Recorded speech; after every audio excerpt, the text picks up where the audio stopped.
And while we're taking a break here, I just want to go ahead and again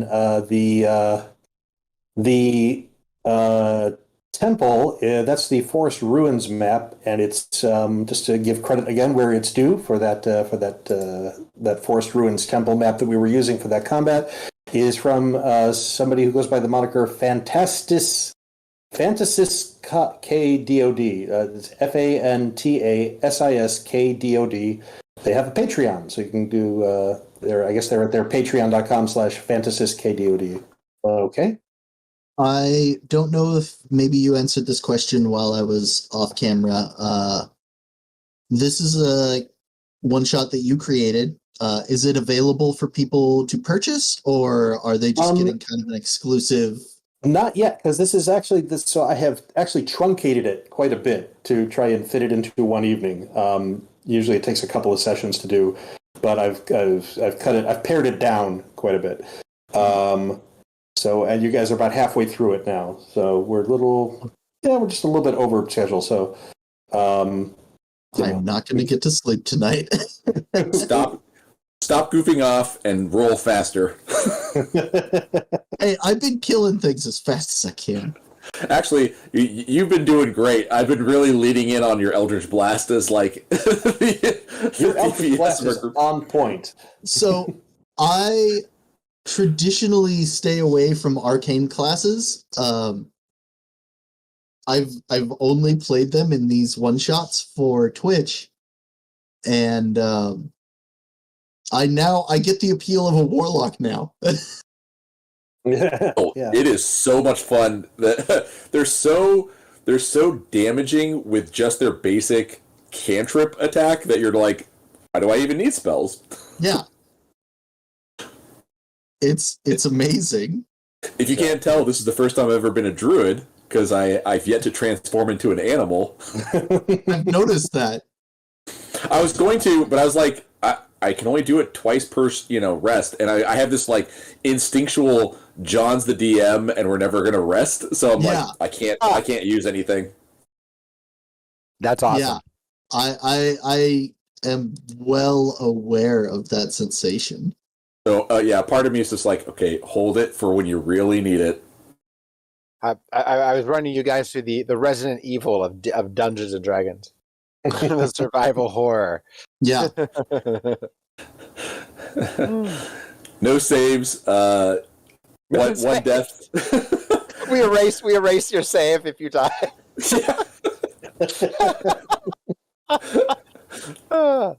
If you die in the game, you die in life. We're no longer friends. Hey, there were definitely times that felt like it was going to be the case. I was like, I'm going to have a heart attack. Why would you do this to me? Roguelike RPG. Yes, yeah. It's definitely felt like that on occasion. I'm loving this campaign so far. This has been great. Cool. Well, this is also a good time while we're waiting for Morgan to give Robert another plug. I want to let anybody who's listening to let them know that Robert Kenzie. First of all, if you've followed any of our podcasts or anything, you've probably heard us mention him before. Robert has been a guest on the Bestiary, and also we worked directly with Robert to help bring Tomb of Hadromoth, which is I don't know if you consider it your pinnacle work, Robert, but it's definitely one of our favorites, of course. It's one of my favorites too. I mean, especially I really like what we did when we Jonathan and I we revamped it for 5th edition.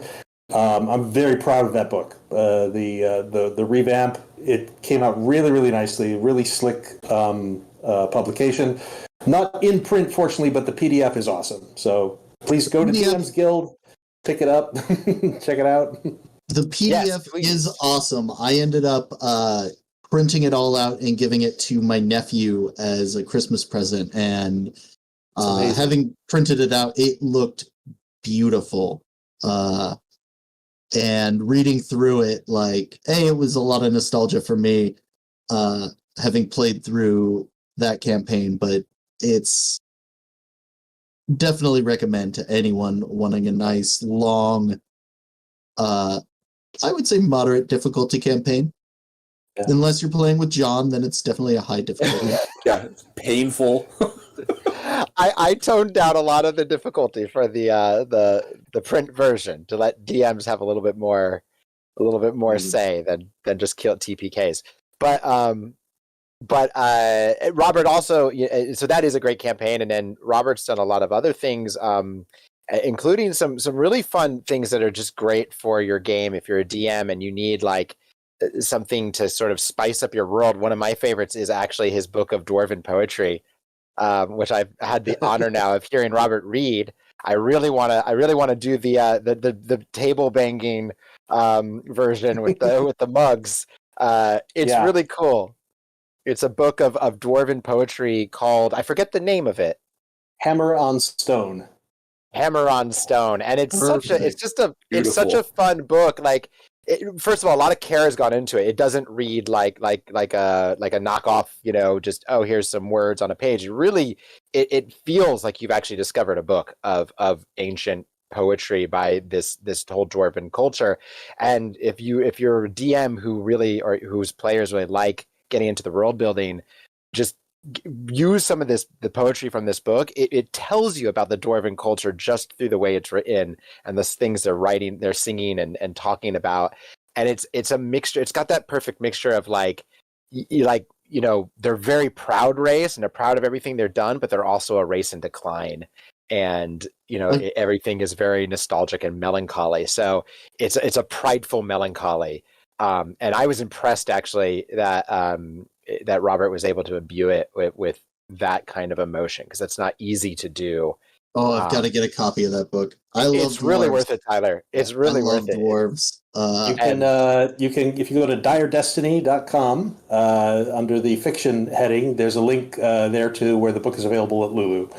So, and you can find all of my stuff at diredestiny.com. I'll go ahead and just, before we get back in, I'll do a really quick plug for the newest thing that I've got published on DM's Guild, which is, it's not much, it's more of a worksheet than anything else. It's a very slim little publication, but it's called Build a Better Backstory in 7 Easy Questions. And it's just a really quick little thing for if you're building characters and you want to have just, if you're not interested in doing a big, huge, like writing 4 pages of paragraphs or whatever of backstory for your character, you just want to establish some really salient facts which will be useful for your dungeon master to work into the story and to like help define who your character is. 7 questions, and there's also tables that you can roll for random results as well, which allows you, if you don't want to make the decisions, you can let the dice decide who your character is. But it's a fun little publication. It's only like $2, so check it out. But everybody's sitting back at the table, so I think I'll go ahead and say when last we left our heroes, you had left the temple and had retreated back, and as you head back along the path, you find yourself once again among the standing stones. The butterfly has returned and is fluttering about Octavian's head. And I've got my beast sense lasts for quite a while. So Octavian is going to, a little tentatively this time, sort of reactivate his beast sense, which he can do as kind of an action. And he just kind of wants to like briefly touch the butterfly's mind and see like has the level of distress gone down any since this moth has gone? No, not at all. No, not at all. Okay. Yes, the butterfly is still extremely distraught. And again, make me a wisdom saving throw. Yeah, I love it. John, what are you doing? Well, we'll see. Living recklessly. Crying. Okay. 14. So you managed to not break down until you're prepared for it this time. It hits you. And the butterfly is floating around your head, and you're sort of like tapping into it, and you can almost feel its presence, that there is someone, you feel there's a focus on sorrow and on something strange happening. And again, you sort of like, you're looking around at all of the stones, and as you're passing by the stones, like, Widdle, you're watching him like go from stone to stone to stone, and like you realize, are these even the same stones? And then the next thing you know, he's like, "It's this way," and he points between two of the stones, and boom, Well, off he fingers goes. crossed. This time Octavian actually doesn't run off. This time, since he's not failed the wisdom save, he'll be anxious and eager, but he'll tell the party, like, let's gather. This time we will proceed more cautiously, but let us make haste, for our fae. The fae we've encountered have told us that the longer we stay here, the worse things will get, it seems. Well, Okay. lay on, Macduff. I read that in a book. And Octavian will scratch his head and say, I do not know of this Macduff, but perhaps we can speak of him later. And then It's from a great play. I would love to perform it for you, but maybe not the most auspicious time. And they are, I guess now they're off. The Octavian leads you down a new path. And as you start moving here, it gets very humid, and the trees become a little twisted, and there's lots of standing water on the ground, and you find yourself stumbling into a kind of a fen. There's a lot of fog here, drifting mist low to the ground. You have to watch your step, because you're not sure like where you're stepping on solid ground, and like you find yourself accidentally splashing into puddles and bits of standing water. The sound of frogs increases, and as you're moving along, you hear in the distance the sound of sobbing, of words spoken in sadness. And you move forward, and you find yourself coming into this area. This swampy area extends away from you. You can see out in the middle of the swamp, there's like a hummock of earth with a twisted dead tree upon it. And you can see someone who's huddled at the base of it, clutching something to their breast and crying. It appears to be some sort of fey creature. She has slightly animalistic features on the lower half of a hairless goat, and horns on her head. And she's clutching this object that looks, like it's swaddled in cloth, and it's clutched to her breast. And you can see that she's got that under one arm, and she's just rocking it and sobbing. And she has a book in her other hand, and every so often she looks to the book, and she reads something out of it. And you can hear her reading, "The skies were ashen and sober. The leaves were crisped and sere. The leaves were withering and sere. It was night in the lonesome October of a most immemorial year. It was hard by the dim lake of Auber in the misty mid-region of Weir. It was down by the dark tarn of Auber in the ghoul-haunted woodland of Weir. Oh, my baby, my baby." Ghouls? Octavian will lean over to you guys and say, she has the book. Quite Do we possibly. think that is the book mentioned in the rhyme? Perhaps. High possibility. Do you think her distress is feigned? I would put nothing past this place. It seems many things are distressed. This place is... The distress, I believe, the reason why I distrust. I wonder if it is a trick. My heart reaches out to her, but I am held back by fear. Give me a moment. And I will cautiously approach the woman and try to, I'll kind of wave a little bit and say, "Fair travels, my lady. What brings you such sorrow? Perhaps we might be of aid?" Let me go ahead and put you guys here. We'll put Widdle over here, and Octavian,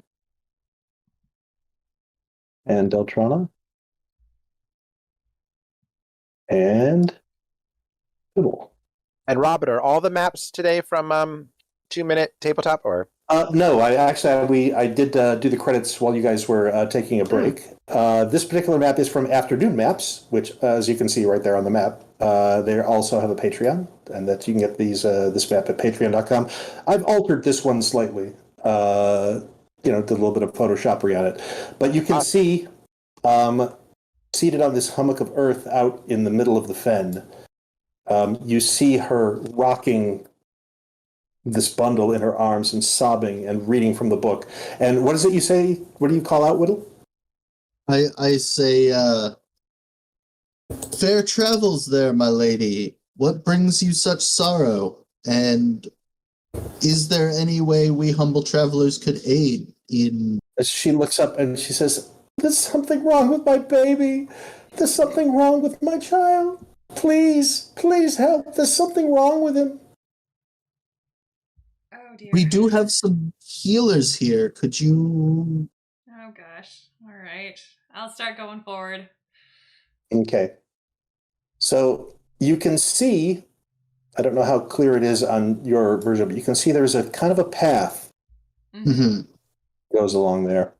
Yep. The rest of the ground is swampy and muddy. Yeah. You can see, and there's lots of stagnant water everywhere. It smells kind of foul, actually. Yeah. I'm having all kinds of video game flashbacks right now. So yeah, sticking to the path is a good idea. So she'll start heading towards the lady along the path. Okay. And I'll stay out in front of her. I kind of put myself on point on this, so I'm not going to Okay. Do you have cower back behind anybody. Do you have your familiar? Yes, Pete's keeping pace with me. Okay. Right now. Okay. Let me go ahead and I'll keep up with you as well. let me get Pete onto the map for you here. Octavian's actually going to hang back. He has plenty of range options as things turns bad, and Okay. he's also not trusting of his size in this on you this may on this sink path. right down. Every place you step will just create another puddle. So go ahead and place Deltrana where you're moving on the map. So you're going to follow along the path. I'm gonna follow along the. Oh, I can't. Whoops. Are you stuck again? Wait, Yep. is Widdle going along the path too? I Yeah. can move everyone but but Deltrana. Octavian will stop here. Yeah, He'll get right up to the edge and stop. All right, give me a second here. Here we go. Controlled by there. Yay! Okay. Yeah, Okay. so I'll be like kind of right behind him. All right. Yeah, and I'm kind of I'm kind of leading her. I'm assuming. I'm keeping my eye on the woman. Okay. So If yeah, she as you makes get closer, she you hear she's got the book in front of her, and she keeps reading out. Here once, through an alley titanic of Cyprus, I roam with my soul of Cyprus, with Psyche, my soul. These were the days when my heart was volcanic, as the scoriac rivers that roll, as the lavas that restlessly roll. And she looks up at you again. Something's wrong with my baby. Are any of these passages that she's reading familiar to me? No, but they seem very sad and a little bit off. Mm-hmm. Is there? I mean, the last area we went to that was controlled. There was some weird thing that was controlling what was going on. I'm going to be really cautious going into this and essentially assume the same thing. Is there anything that I can do for like perception or insight as I'm heading towards this woman? Just because maybe she's not the one to be worried about. Maybe it's something else. Like in you the can water? make me an insight check on her, or you can make me a perception check on the water. Could I do a nature check and see if anything seems I'll do insight on her, I guess. Okay. out of place? Oh. More out of place, I guess. She seems genuinely distraught, Mm-hmm. and she's clutching this bundle in her arms like like it's a child. And go ahead, Deltrana, go ahead and make me a perception check as well. Okay. Let's pull that back up. Perception. Are there any animals around that I can like look at and see? You can hear frogs, and there are insects all over the place. The butterfly Nothing I can see. Nothing you can see immediately. There's fish in the water. Fish in the water. Deltrana, you see the bundle in her arms move. Like maybe that is a baby. Or maybe it is a child. Okay. Well, there's definitely something alive in it, so. Octavian has seen that she's holding the book, though, right? Yes. Okay. Is the path looking steady for the rest of the party? Like, they don't appear to have faltered at all. Okay. Then Octavian will just stay, and he's prepping a spell in case stuff goes bad. Okay. Okay. Keep moving. All right. Go forth, Widdle. Yes. Okay. Okay.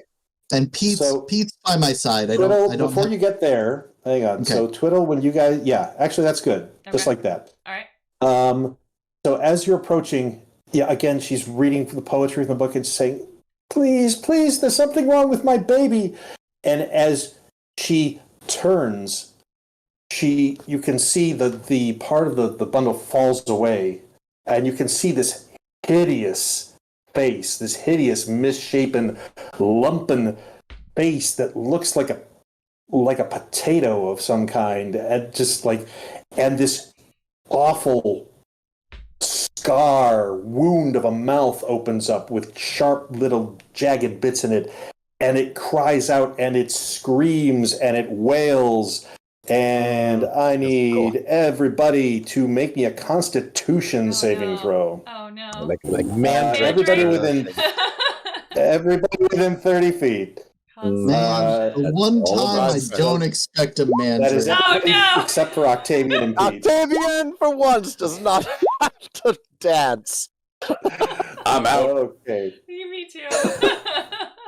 Let's see. It's a DC 14, so it looks like Widdle saved, but the other two did not. So both of so let's just see. This probably counts as Octavian casting his spell, because I think that this would trigger him. Yeah, probably. Okay, so everybody except for Widdle takes 5 points of damage. Psychic damage. Widdle takes 2 points of psychic damage, and Stub and Deltrana are stunned for 1 round. And seeing this, if this kind of counts as Octavian getting like a pre-combat round because of the readiness, what he was prepping was a spell it's a level 2 spell of Summon Beast. And he's really summoning a bestial spirit that takes it's going to take the form of an air creature. In this case, go ahead. I'm sorry. It's going to take the form of what? Oh, of a creature of air, a beast of air. So something that would be kind of. I'm thinking like a hawk or something like that. Something like a bird of prey, large enough to grab something. Because my hope is that this hawk is going to try to swoop down and grab the book from her hands, from her arms. Oh, okay, cool. Yeah, all right. So you summon a hawk. And I've actually got stats for the bestial spirit.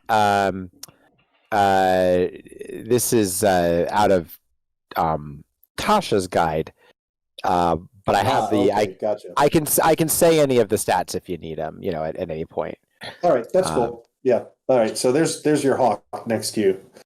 Perfect. And I actually wanted to appear right above her. I can cast it within 90 feet, and then it's just going to dive. Okay, yeah. It's going to just go straight for this book. All right. So it goes straight down for the book. And I'm guessing that's some sort of. It doesn't provoke opportunity attacks because it's got flyby. So when it's flying, right. But I do imagine it's got to make some kind of snatch roll, like yes. We'll say an athletics check. Let's say we'll have an opposed athletics check with the Farlaran. Perfect. Okay. And I wasn't sure. Either way is fine. Does he have advantage on this for the surprise or no? No, we're going to say no. So just a straight athletics or strength. It is a 23 because he gets a +4 to that. Yeah, and she absolutely. So he swoops in, snatches the book. He's got the book. And I'm going to try to have him move just a little bit out of her range. He probably doesn't have... Well, how much movement does he have? Let's see. He has, for movement, 60 feet of air movement. I want him to try to just get a... Yeah, and I you can determine, like, he probably had to make a dive, so I'd say he probably spent 10 or 20 of this movement already. So he has flyby, so he doesn't provoke an attack of opportunity from her. Does he provoke from anybody else who he's moving through? When it flies, it provokes no attacks of opportunity.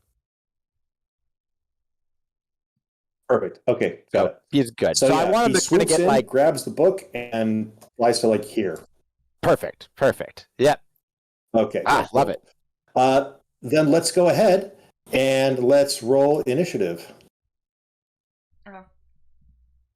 Octavian's going to be like, so get out of there. I got the book. Let's go. Run. Is that an option? Can we just run? Not when we're stunned. I mean, no. You and I are like just standing here for a while. I'm gonna. Whoops.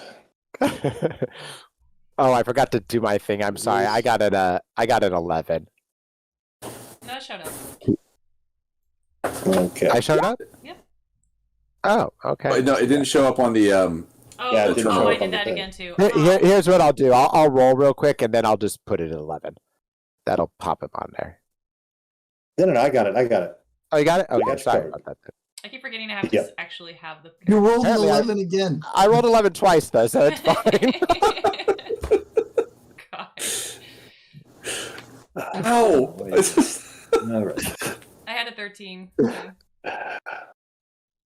Okay, so Octavian's on 11. Yep. And Deltrana's on 13. Right. And you'll probably have to pull me off of there, Robert. Sorry, I got me on there twice. My bad. That's okay. All right. Boom. There we go. We're set. Who else Okay. got 11 with me? The Mandragora. Ah, Okay, so let's start at the top. Widdle. Widdle, you are not stunned, but you recognize the wail of an unnatural creature, and you can see that this fey creature that the book has just been ripped away from her, and she's like, no, I won't get to sleep now. And you can see it just clutching it to her bosom, and there's blood on her chest, where this thing has been suckling at her, and you can see that poking out of the wraps now around it are these like weird root-like tentacles. Yeah. Do we try and kill the mandrake or? Oh yeah, Okay. We're gonna kill that thing. Okay. I was like, or we can run, but yeah. Octavian's yelling at everybody to get out of there. That like, he's like, we gotta go. We've got the book. We can do the ritual. Let's go. We still need a candle. Yeah, but the candle's not here. We should go. Yeah, but this person might not be. They might be as ensorcelled as the centaur. So I'm gonna attack that mandragora. Considering her chest is all bloody, What- I would assume. What's your attack going to be? Good old Eldritch Blast. All right. Yep. So I that's a crit great again. shot. But before you do that, though, you go to take the shot, and the Forlarin looks at you with these piteous eyes and says, "No, don't hurt my baby. I need you to make me a wisdom saving throw." All right, and Oh. I forgot on the last saving throw. I still do have Pete near me, so I get his magical resistance. So advantage, Okay. wisdom save. 10. All right. So you look at her, and this like the piteousness of her plea just like strikes right to your heart. You're like, "Oh shit, I can't attack them this round. That would be terrible." No, and you realize you can't do it. You can't bring yourself to make this right. No. Okay. Sounds good, Octavian says. Get out of there. Pete and I will move away 25 feet. So 5, 10, 15, 20. Let's see, that was her reaction, just so you know. Okay. And you're moving along the path, right? Yeah. Okay. Deltrana, you are stunned. I am indeed stunned. Yes, but so basically you spend the round stunned, and then it goes away at the end of your turn. Okay. But then it's the Mandragora's turn. Let's see. Yeah. I'm just gonna perma-stun. Let's see. That's an old perma-stun. It just... Let's see. Does the whale recharge? It does. So it will wail again. Oh no! Man. So that's going to be, and I'm measuring from her because, that's just enough. So everybody, I think the bird's just out of reach. The bird is just out of reach, but you know what? Because I think it's cool, I'm gonna make the bird make a save anyway. You know, it makes sense. It has like that high good hearing of a bird of prey. Yeah, exactly. I can't escape its good hearing. It's you can't escape your good hearing. Constitution saving throws from everybody except Octavian and Pete. Okay. Oh, crit 20 for the bird. Nice. Hey, all right. There you go. That bird does not give a... Widdle saves. Stub, you do not save. So, I think the bird Stub is like, did you hear what my young sounded like in the nest? Jesus. Stub takes 4 points of psychic damage and is still stunned. Deltrana and Widdle take 2 points of psychic damage. The bird also takes 2 points of psychic damage. I don't know how many hit points it has. Even with the save? It's at half damage with the save. Gotcha. Yeah, okay, perfect. Takes 2 points of psychic.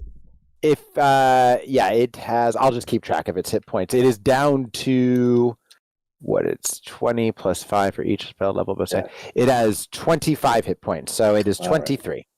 It's fine. Octavian, it's your turn. Octavian, summon. We're pretty far away and can't really move very quickly at this rate, so. Yeah, I can't. I wanted to try something, but it would actually disrupt my bird spell. So instead, Octavian. Let's see. So two of you. One of you is stunned still. It's me. Okay. Stub. But the others are not. Correct. Well, it's time to have this. It takes its turn immediately after mine. Perfect. If it obeys my commands. So Octavian is going to shout at the bird to drop the book into his hands. And then because he needs to buy you guys time to escape, he's going to have this thing just, I think, dive bomb the mandrake. So 5, 10, 15, 20, 25, 30, 35. Yeah, it can still get there. It's just going to basically fly at it, dive, and then go back up. Okay. So goes down to dive bomb the mandrake. Yep. As it dives bombs the mandrake, the Frolarin is holding the mandrake close to her chest, so it will have disadvantage on the attack. Okay, that's fine. I'm just going to make that roll. It looks like it's a D20 plus 7 because that's my spell modifier. So not the best. Wait, it's got to do a disadvantage. So yeah. So the best is 7, a 13. Okay, 13 hits. Right? Yeah, 13 hits the mandrake, but because the Frolarin is the way, go ahead and roll the damage. It's a D8 plus 6. Okay. So 7. 7 points of damage. So the mandrake takes some of the damage. But the Frolarin, in trying to protect the mandrake in her arms, it rips into the Frolarin, and her blood goes spilling across the ground next to her, and she screams out, "Oh, no!" And Octavian feels really bad about all this, but he just wants his party to get out of there. The bird's going to fly up about whatever movement it had left, which I think it can move 60. It had about 20 movement left. So it's going to fly up about 20 feet in the air. And Octavian he's got actions of his own. So he's got the book. He tucks the book away. And he's basically telling them, just get the heck out of there. Oh man, he is gonna try to take the shot. He's gonna try to take 2 shots on the Mandrag, and even though these are disadvantage, right? Yes, is a disadvantage for both of them. All right. He feels really bad about this, but one of his flaws is he will swear fealty to the mission above all else. Okay. So even though this will hurt him, kind of internally, he's got to do it. He feels like to keep the mission alive. So, whoops, that's advantage. Oh, it's a disadvantage, right? Yeah, I hit, but still good hit. And that was a roll with So actually, it did because it rolled for a crit because you actually just rolled with advantage, not disadvantage. Right, but the lower would be a 19, right? The lower would be a 19, which would still hit. But gotcha. it would, so need to reroll the damage, right? Yeah. Reroll the damage. I'm sorry. Yes, let me do that. So that's a D8 plus 1. Boom. So 4 damage. 4 damage. Okay. Once again, the Mandragora takes some of it. And he's going to do it one more time. Hang on. Wait a minute. Go ahead. Sorry. Right, so 4 damage total. Okay. Boom. So once again, the Mandragora takes some of it, and the arrow goes right through the Mandragora and into the shoulder of the Fiddlefen, and she cries out in agony. Actually, he's not going to take that second shot. Then he's just going to waste his second attack action. It hurts him too much. When he hits her, he just lowers his bow and just winces. Okay. So, Stub, you are stunned. I am stunned. So you spend this round stunned, and then the stun goes away. It's the Fiddlefen's turn. What can the Fiddlefen do? The Fiddlefen, let's see.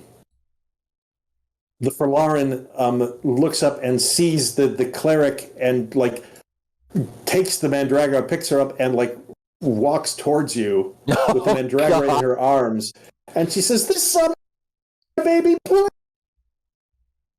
And she's got an arrow stuck through her as well, and as she cries out for your pity. I need. Let's see. That is going to be a. Let's see. So it basically the force of her voice tries to force its way into your head. That's a 16 to hit you. Yeah, that's a 16 hit. Does a 16 hit Deltrana? I believe so. Oh, all right. What? So you put up your shield again, and you can feel the wave of, and it just the holy power of your shield just deflects the psychic attack. So that was her, and it is Widdle. Widdle, it's your turn. Oh, he heaves a heavy sigh, and he's like, "Oh, I don't know that I'm going to be telling this story too often." And does his best to aim only at the Mandragora. He will use her reaction to her sanctuary reaction to force you to make a wisdom saving throw. Alrighty. And Octavian's still yelling at you to get out of there. Is that made with advantage, or is that? Yes, that was made at advantage because I still have Pete next to me. And I get this is not I guess it is a magical effect, yeah, because it's sanctuary. So yes. All right, so you overcome your feelings of remorse. You may target the Fiddlefen, but it's at disadvantage. They are still there. They just aren't incapacitating. So at disadvantage, 12 to hit. 12 does hit. Yeah. 12 damage. 12 damage. Okay, some of it goes to the Mandragora, but again, it hits the Mandragora, and the Mandragora is like that, and the Fiddlefen again takes a good deal of the damage. It's like, oh! God. Stop killing her. And Octavian's just yelling out, "I've got the book, get out of there!" She's taking more of the damage. It's hard to say. So I'm just gonna keep. I got one more blast. I'm just gonna do it again. Keep going. Okay. Oh man, Octavian's not gonna like Widdle after this. Let's see. Yeah, the 14 still hits. So the Mandragora explodes. Oh. Oh no. And just like gunk goes over, like this ichor and bits of tuberous material tuberous flesh goes flying through the air, splattering all over Deltrana and Stub. And let's see, the Forlarin takes a more damage. She's still up. Is she okay?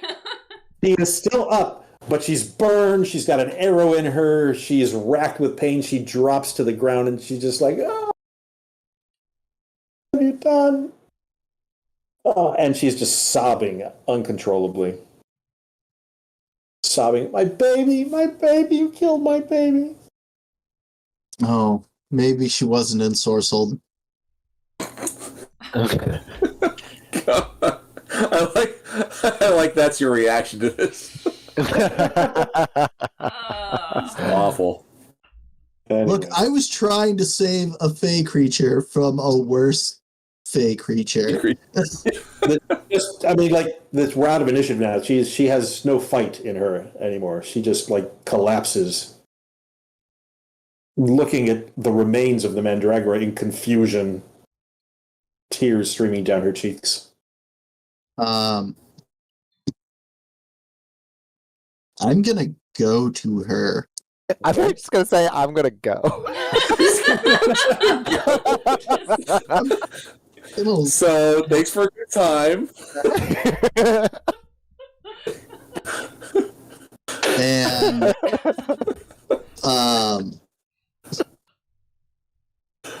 I'm going to kneel down next to her and take her hands, and I'm going to say, I'm sorry that your baby passed. By my hand.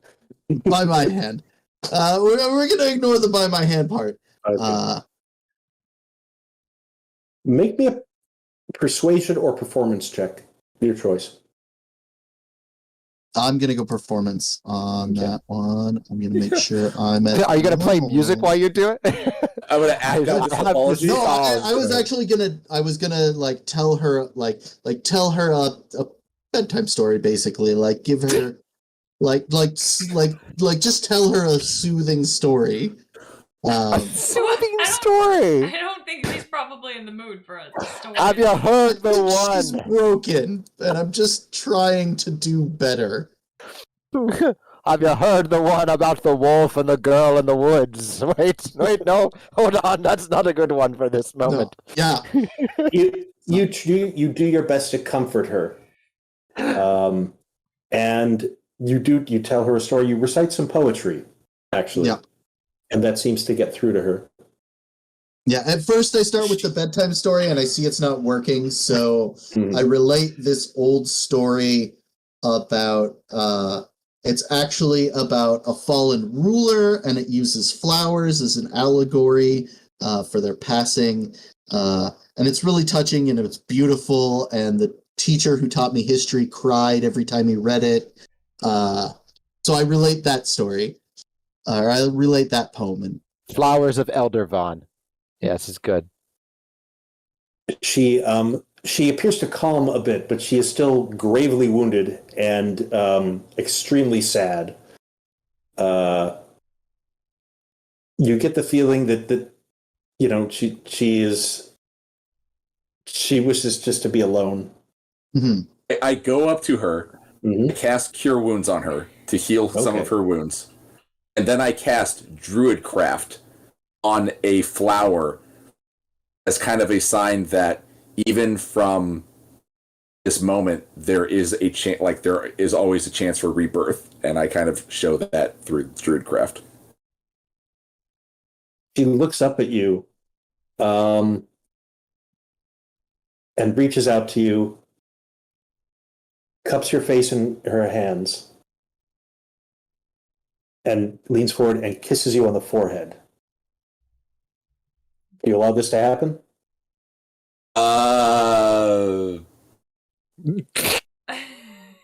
I roll a D100 to see if I allow this to happen, because this is so outside the realm of normal for me, for my character. No, I'm just going to do that. I'm going to roll a D100, and if it's above 50, I'm going to say no. Okay. All right, so I allow it to happen. Yes, I don't you know. Yeah. You're very trepidatious, but you go for it. She kisses you on the forehead, and you heal 7 points of damage. Yay! Yay! Things turned out better than expected. Nice. She settles down with the flower, and she just kind of like, she's watching over the flower now. She seems to be ignoring you guys. Yeah, let's go. I leave. Get out of here. Octavian's been keeping an eye on like the surrounding. Does he see anything like approaching us or any like? No. Okay, good. Have you tried reading the book at all? See what No, he's been too busy okay. like trying to watch you all die. Oh, okay. Fair. But he will he'll ask you actually, Deltrana, as you come up, he'll say, Do we wish to keep these items with one of us? I would be happy to hold on to all of these things. So that in case one of us goes down, it's not like we've lost the items. I will continue. I will always stay back and make sure that they are not. They don't fall into the hands of our enemies. And he's going to try to make a persuasion on you if you disagree. Oh, That book looks evil. it does look very evil. That was a red spooky book.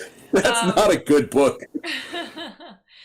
Yes. I feel that I mean, as you know, Deltrana feels some responsibility for this mission, so she's gonna not be inclined to just pass that over, because she's now considering herself like the protector of this bell until they can do the thing. Mm-hmm. Do you want to do a persuasion with me, like a persuasion roll? Are we doing opposing persuasion? Is that Yeah, opposing persuasion, just to see if he can convince you that, like that you know, because he'll say like, oh no, this is I understand you are the leader of the mission, but someone I am the largest of us all, and clearly the one who I've can best taken the protect least this. damage.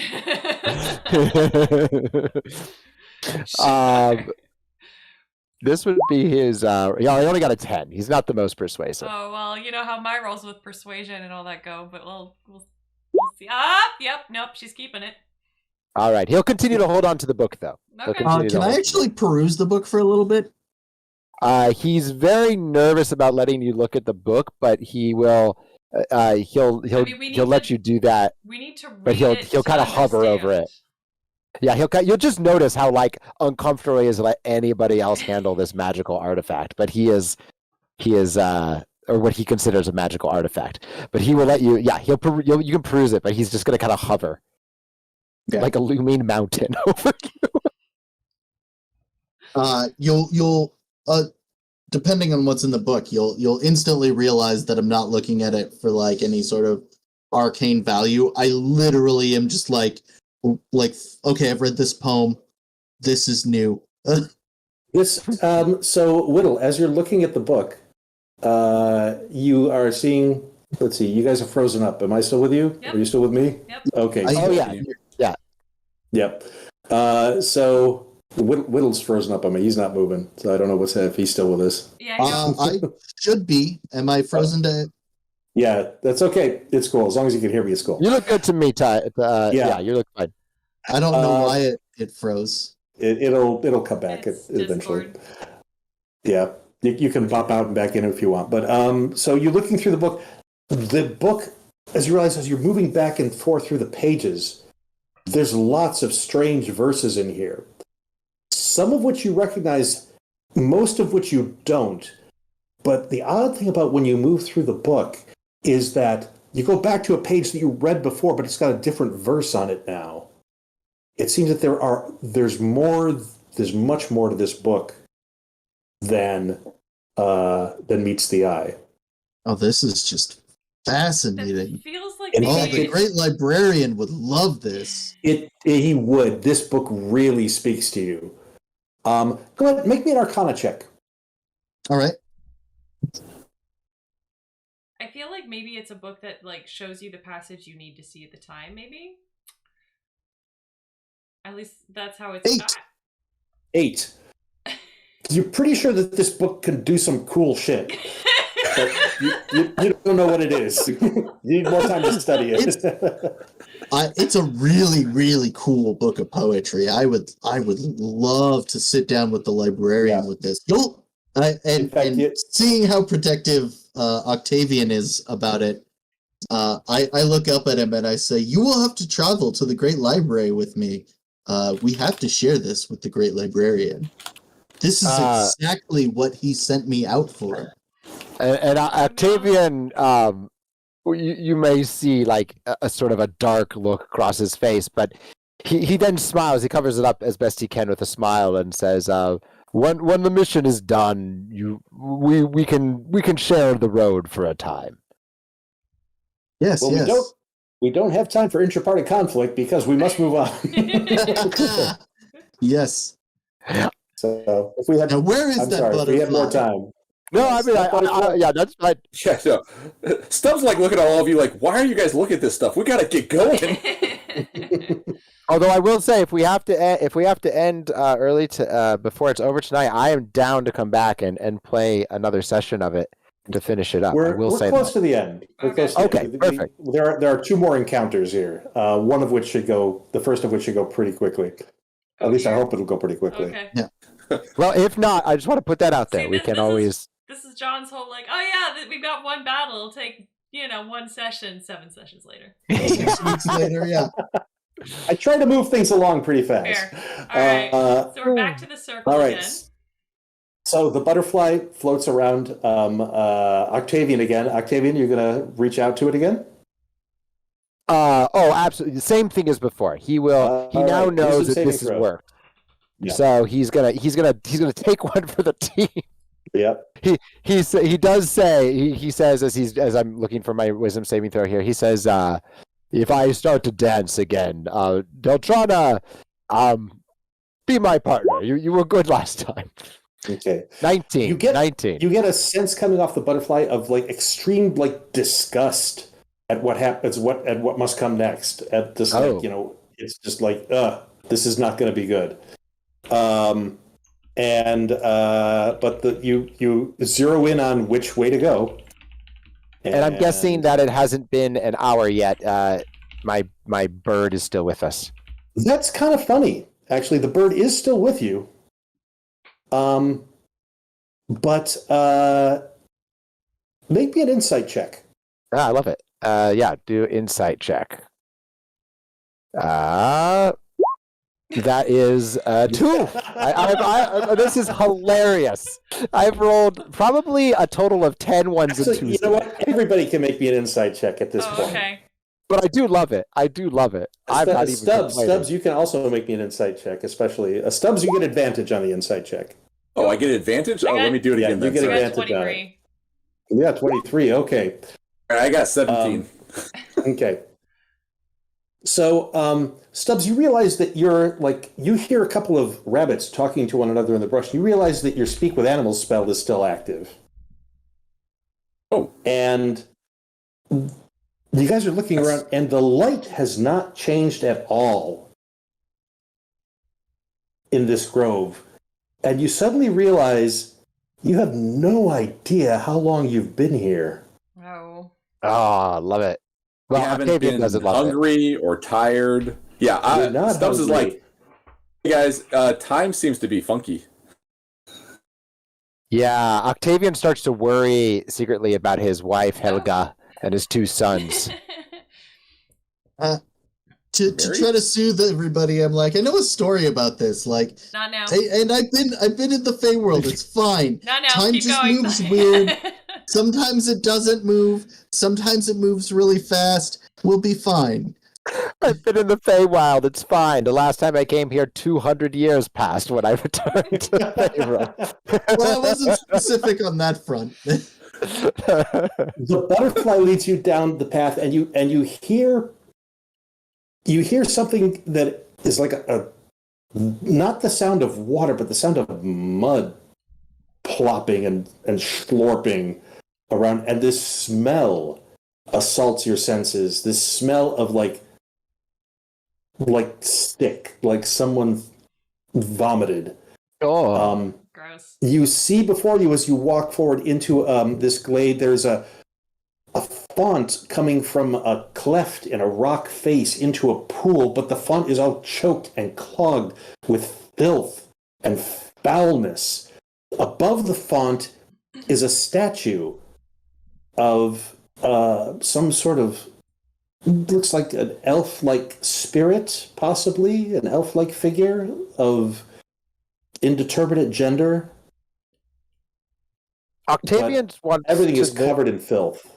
Octavian wants to know: does it look like the fount, like if it like it's plugged by filth, or the filth is actually inside it, like coming out? Like, does it look It like? looks like it's like there's filth all over everything, and the font is like clogged up, and there's just like a little trickle of slimy water coming out of it. Okay, so it's not like if we could unplug it, it would be fresh maybe. water. You don't know. You can't tell from here.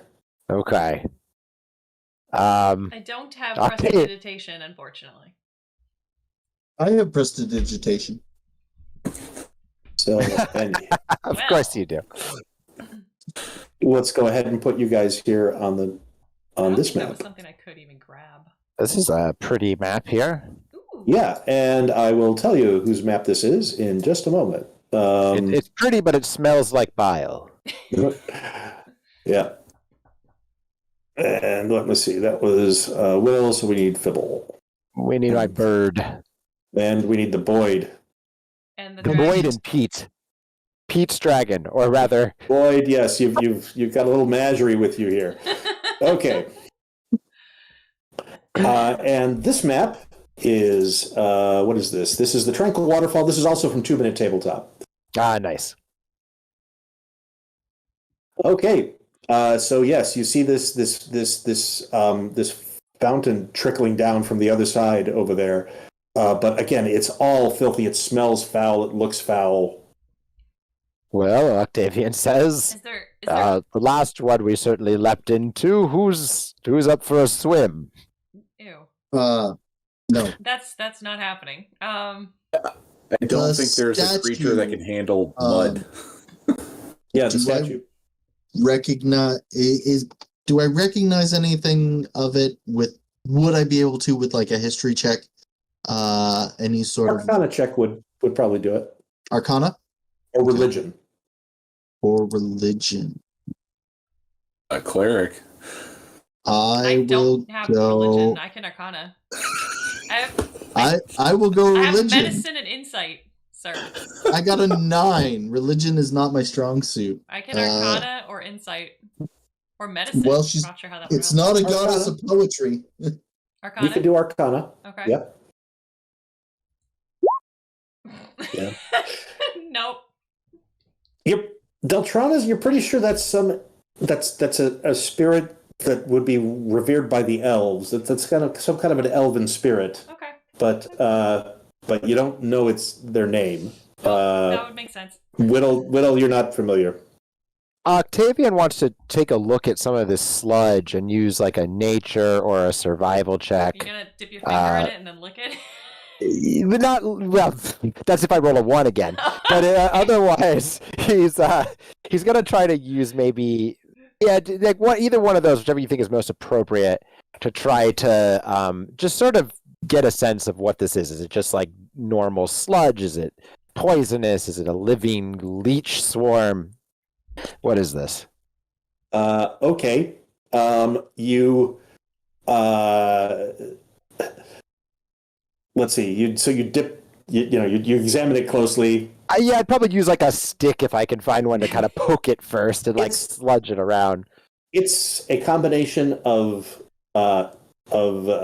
vomit and fecal matter and effluent of various kinds. It's basically biological awfulness. It's just sewage. It's just straight yes, sewage. it's like That sewage. should Yes, definitely not be coming from that fountain. Octavian looks at this and turns to the group and says, "Well, I think we've come the wrong way. I see no candles here. We should probably go try something else." The butterfly hasn't been wrong before. It's something here. Octavian puts a heavy hand on your shoulder and says, "I think I need to step away for a minute," and he goes off into the brush. Stub asks the butterfly, "Is this supposed to be this disgusting? And is the candle here somewhere?" It flung up momently the sacred river. Amidst this turmoil, with ceaseless turmoil seething, as if the earth in fast, thick pants were breathing, a mighty fountain momently was forced. No, not natural.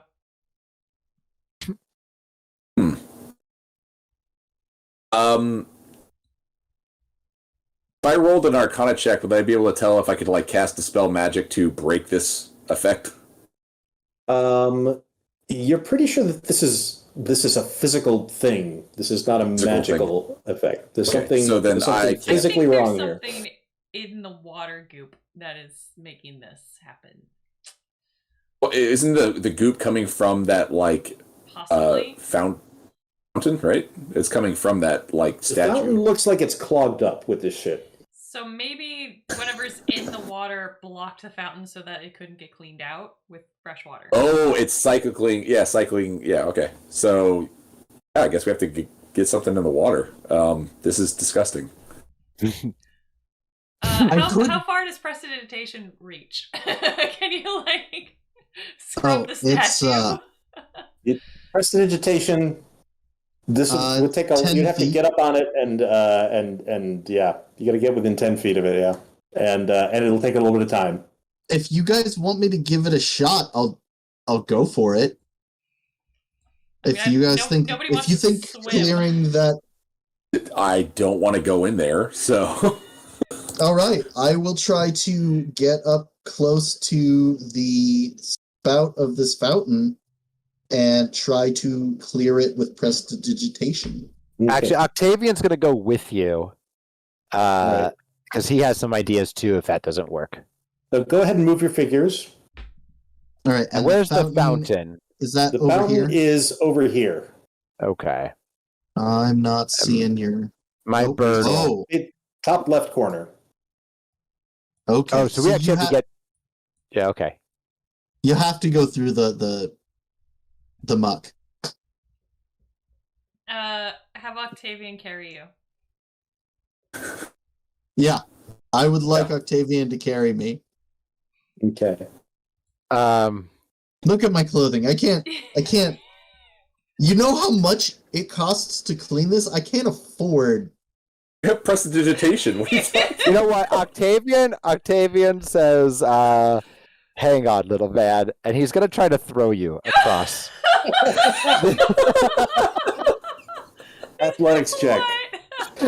Oh. Can I combine an acrobatics check to jump off of his hand as he throws me? Nice. Let's see what the acrobat. Let's see what his result is first. Landing. Can I try to jump off of his hand? So you go to throw him, and you're boom, right there. So here's the good news. It's not deep. It only comes up to just about here on halfway. Widdle. Oh, that's good. Okay. But you go in head first, so it's all over you. Yeah. Go ahead and make me a Constitution saving throw. I figured that was going to be the next step. Yeah. Yep. Octavian looks back and says, I came highly recommended. Good old warlocks, known for their Constitution saves. 5. Oh, right. That's such a Widdle Constitution save. You're currently poisoned. No. Oh. yeah. And Octavian yells out, cast prestidigitation. I think I hate you. The other thing that happens is that after this fails, Deltrana's going to cast guidance on Octavian, so maybe the next time he does a little bit better.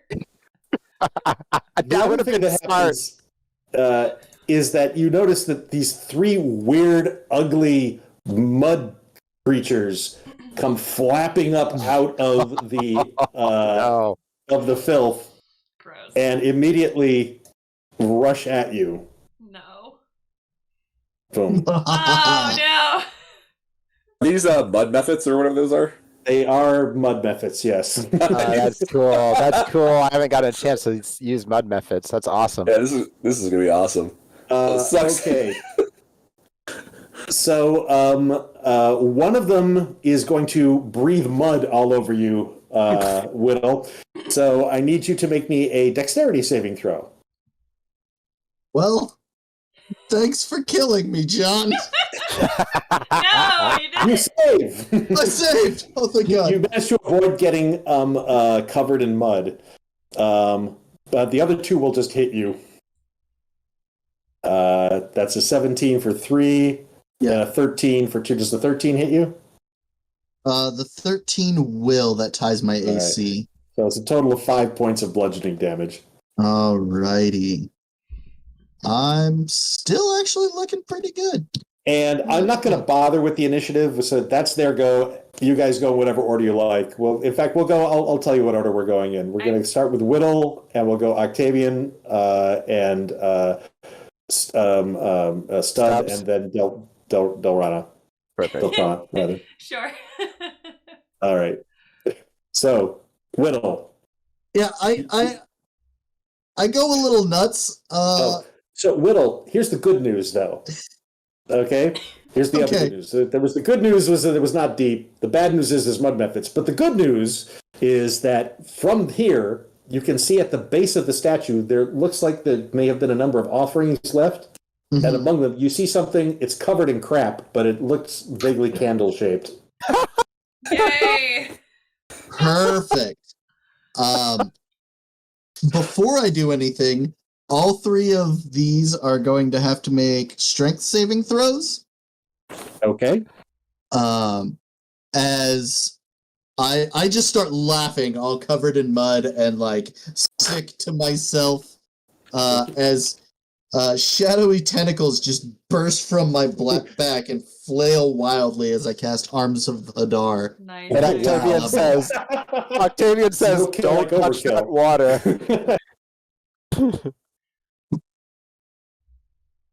So okay, so strength saving throws. Okay, number 1 fails. Number 2 fails. Fails. Number 3 fails. Yeah. Nice. All right, and that is going to be 4d6. 4d6. Nice. 13 damage. 13 damage to each of them. Ouch. Yes. Wow. Okay. And if Not bad at they all. survive, they don't take reactions till the end of They their do turn. survive. Okay. These are But- tough little buggers. They don't take reactions. Difficult terrain? This whole muck is pretty damn difficult, but Yeah. For us or for them? they don't take reactions. Okay, got it. I'm Okay. going to move 15 feet. Can I get to the candle? No, you cannot get to the candle yet. You're gonna have to climb up to where the filth is, where the clogged font is. So you're gonna have to do a little climbing when you get to the other side of the pond. Okay, so that was Widdle. It's Octavian's turn. Oh, well, I will also move. Actually, I'll just move Pete. Pete will fly. Where do you want him? Here, hang on. Here, right here. I'm sorry, where? I think that should be 12. That should be 60 feet. Let's see. Max flight distance. So right here. Okay. Like right about there? Yeah. Okay, cool. All right. Is he close enough to grab it? Make me a persuasion check. Who am I persuading? Pete. Pete? Yeah, Pete's not going to want to fly over Phil. Pete's like, I ain't touching that. Pete's not going to touch that shit.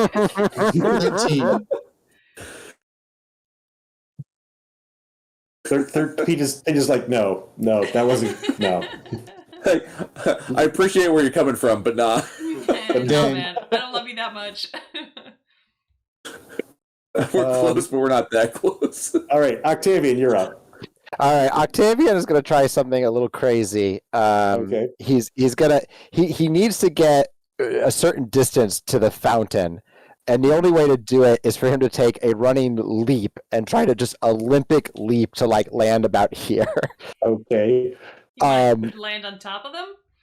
No, I'm not trying to attack them. He wants to cast a spell, but the range he has to get like that far to do it. Oh no, there's gonna be a tidal wave of gross. The thing is that I forgot before, and I should have been doing this, but when he rolls any ability check, it's a disadvantage because of his exhaustion from his dancing. Oh, that's right. Yes, he's still exhausted. Not that I've succeeded at anything, but that's fine.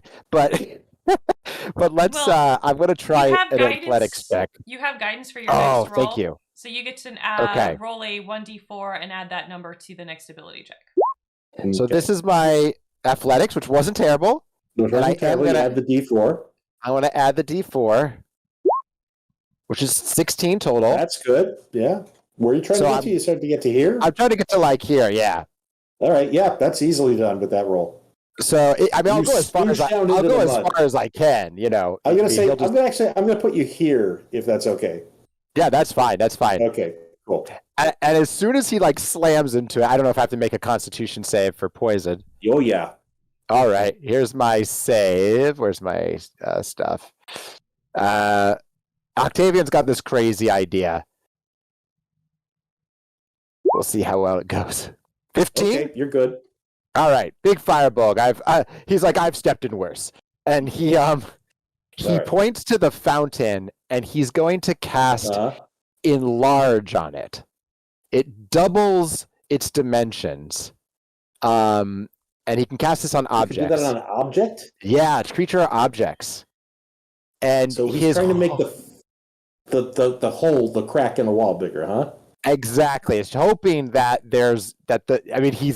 he could be totally wrong, but he's hoping that widening it pours like water into this and also washes away these mud methods.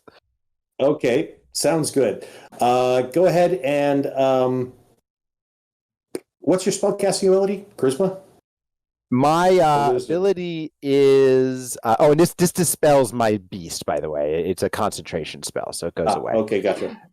My spell casting is wisdom, I'm pretty sure. Yeah, wisdom. Okay, then. Make me just a straight wisdom check. Wisdom check, like spell attack bonus, or just a wisdom. Yeah, go ahead. Roll with your spell attack bonus. Let's just see what. Okay, I'm just gonna roll it then. Yeah. Let's just do a D20. Oh, perfect. Yeah. All right. 25. So you land in the sick. You kind of like that, and the font opens up, and a bunch of filth gets struck out of it as a whole bunch more water starts flying out of it. Widdle, I need you to make me a dexterity saving throw. Just love that Widdle's getting screwed over by everything. Bye, Widdle. You horrible giant man. What did I ever do to deserve this? I said nice things to that lady. All right, so Widdle, you get hit for 3 points of bludgeoning damage as you get a face full of sick. And you get knocked prone. Oh my god! God, am I going to be drowning in the? No, you're okay. You're not going to drown. It's not deep enough for you to drown in. And that's how the gnome. That's how the gnome drowns. What do you want to do to contribute to this silliness? Oh my god! Oh god!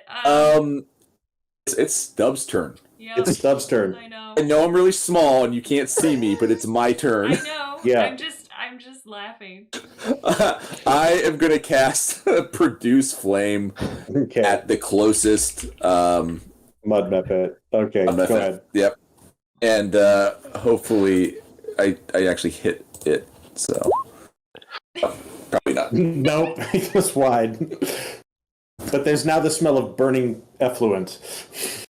I'm actually surprised it didn't all explode because of all the methane that's probably lingering around. We're getting there. Deltrana. Oh no. Deltrana, you're up next. Unless Stub wants to walk into the effluent. Come on, water's fine. How tall are you, Widdle? How tall are you? I'm about 3'4". Okay, so we're pretty close in the same height. Yeah, I still don't want to get anywhere near that. I stay away from the edge. Deltrana, you're up. Okay. I guess. Oh no. Should I try my cantrip again? But again, if I hit anything, it's gonna explode because fire. Do it. I want to see what happens. We're on the outside. This is going to be awesome. I mean, area of effect, right? Yeah. This is only if I. Well, okay. I guess that would be a dexterity again for the closest. All right. I'm gonna go after this Closest method. Yep. 12. That's a failure, right? That is indeed a failure. Yes. Yeah, you hit with it. I finally hit. All right. So he's I love gonna it. take 2d8 damage. So let's see. What's in damage? That feels like the true character arc of tonight, was you getting to hit with that spell. 13. 13 points of damage. Kapoosh. Nice. So he blows up, and when he does, I need Octavian to make me a dexterity saving throw, because with his death burst, he basically explodes. I have to imagine this is at disadvantage because of the muck and water and everything. Sure. All right, let's do it. 10 is my disadvantage roll. Okay, so you are covered in sticky mud, and you are now restrained Nice. until the end of your next turn. Yeah, I love it. Yay! I helped. Does that affect the other method that's like right next to him? No, No, they're made of mud. Yeah. Oh, so yeah, all right, yeah. They're good to go. Boom, so you're restrained. Okay, that was Deltrana, so back to Widdle. Did the clearing of the fountain, did that clean off the candle at all? The candle is above the fountain at the base of the statue. Oh, okay, so it's still filthy. It's the But the statue itself, or rather the fountain itself, is now gushing clean water. Yay! Mm-hmm. So it is starting to clear the muck around where you're standing. Okay. Okay. So I'm going to go ahead and say you are, once you get up, if you take an action, you can clean yourself off and no longer be poisoned. That'll be your action, though, if you want to do that. Or you can go off with the candle. I will spend my action doing that. I don't want to risk any poison troubles. Plus, I mean, these clothes are expensive, guys. I'm more worried about Not the poison anymore. right now, but okay. You're worried about the poison. I'm worried about my right. I have to perform. Do you have a bonus action? No, Do you I want don't. to try and convince Pete again to go after the candle? I will try to convince Pete again to go after the candle. I will try to persuade. Persuasion on Pete. No, Pete's just like, no. He's not having it at all. I'm like Candle's filthy. arguing. I'm like yelling at Octavian at the same time. I'm just like, Pete, get the damn candle. And Pete's You know what, like, we forgot the you don't mud talk to methods me turn. with that tone. So well, it's the mud method's turn, so we'll do the mud method's turn. Okay. Right. All right, so this mud method has not yet spat, so it will spit at Widdle. So Widdle needs to make me a dexterity save again. Oh god, do you dodge? At disadvantage. Oh no, because I'm in the clean No. stuff now. You're in the So clean I'm- stuff now, yeah.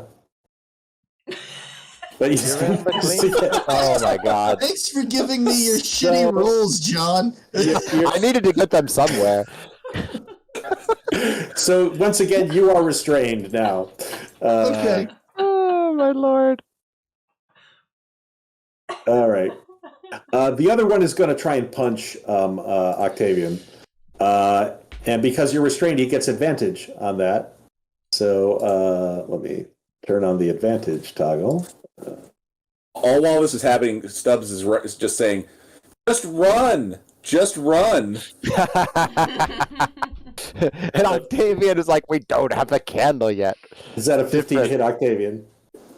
That just hits. Yeah. All right, 6 points of bludgeoning damage. He gets actually advantage. He gets advantage because. I did. Yeah. Oh no, he did. Yeah. Okay. Perfect. Sorry. Okay, so Octavian, it's your turn now.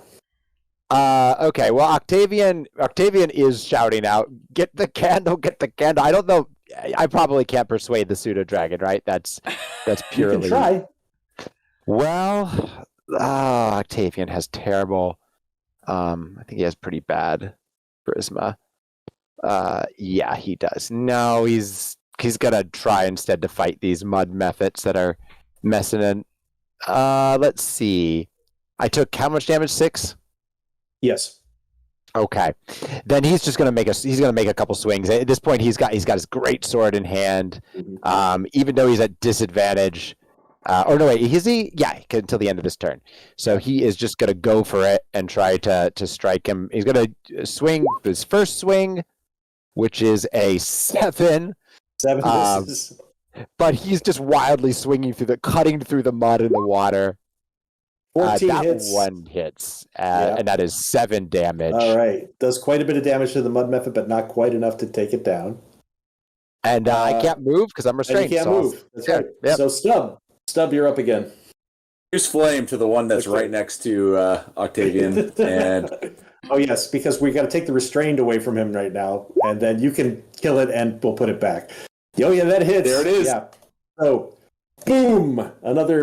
Can I have another dexterity save from Octavian? I love this so much. Stubbs is like, "Yep, just run, just run, just run." 7. Oh no. 7. Yeah. So again, boom! You're restrained again as you're covered in sticky mud. Oh, this is so satisfying. Octavian just looks like a walking mud monster. Deltrana, your turn.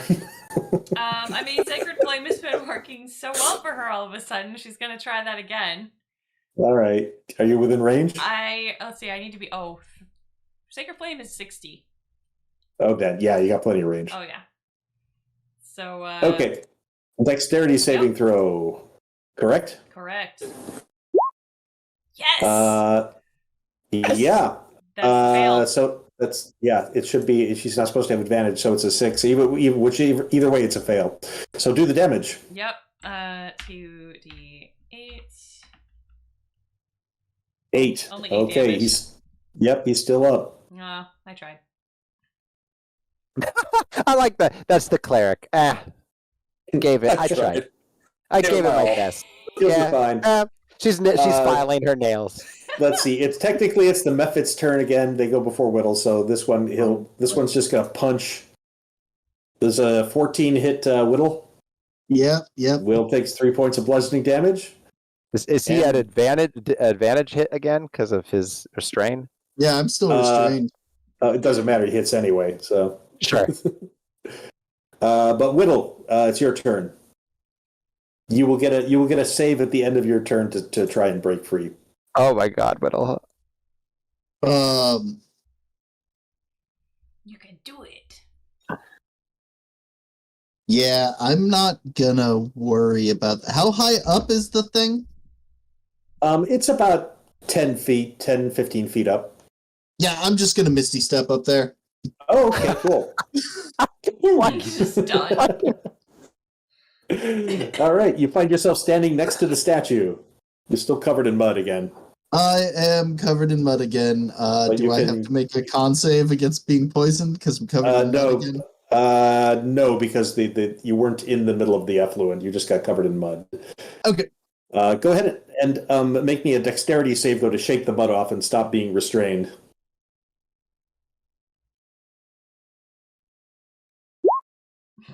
Nope. So now you're standing next to the statue, but you're still covered in mud and you're still weighed down by it. So you are technically still restrained, even though you are up here. Yes. Progress. All right, Octavian. Okay, well, Octavian still has maintained his concentration on his spell, so the statue's still doing its thing. He sees these mud methods are exploding all around him. He sees this last one. He figures he might. He's not restrained anymore. Oh no, he is restrained again. Yeah. Okay. Well, he's gonna put his greatsword back on his back, cumbrously pull out his bow, and try to take some shots at this mud method. All right. Just to finish it off. Disadvantage. Okay. And let's see. I've had that disadvantage clicker on for quite a while. Wonder why. 17. 17 is still a good hit. Boosh! The mud method blows up. Just as Octavian got out from next to him. Yes. And now, after a couple more minutes, the restrained effect goes away on everybody. The water, the clean water, forces the dirty effluent out and downstream. The pool slowly begins to clear. There's still some mud on and around the statue. Widdle, are you going to do anything while you're up there? Prestidigitation. I will. Yeah, I'll clean up.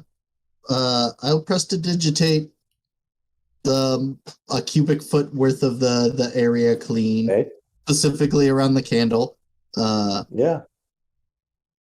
You clean up the area around the statue. The candle is revealed.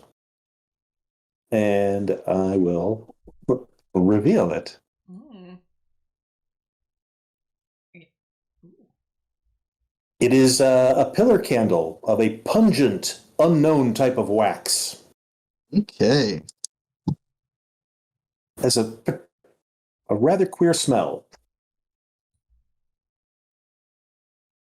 All right. Can I roll a nature check to see if I recognize the smell? Sure.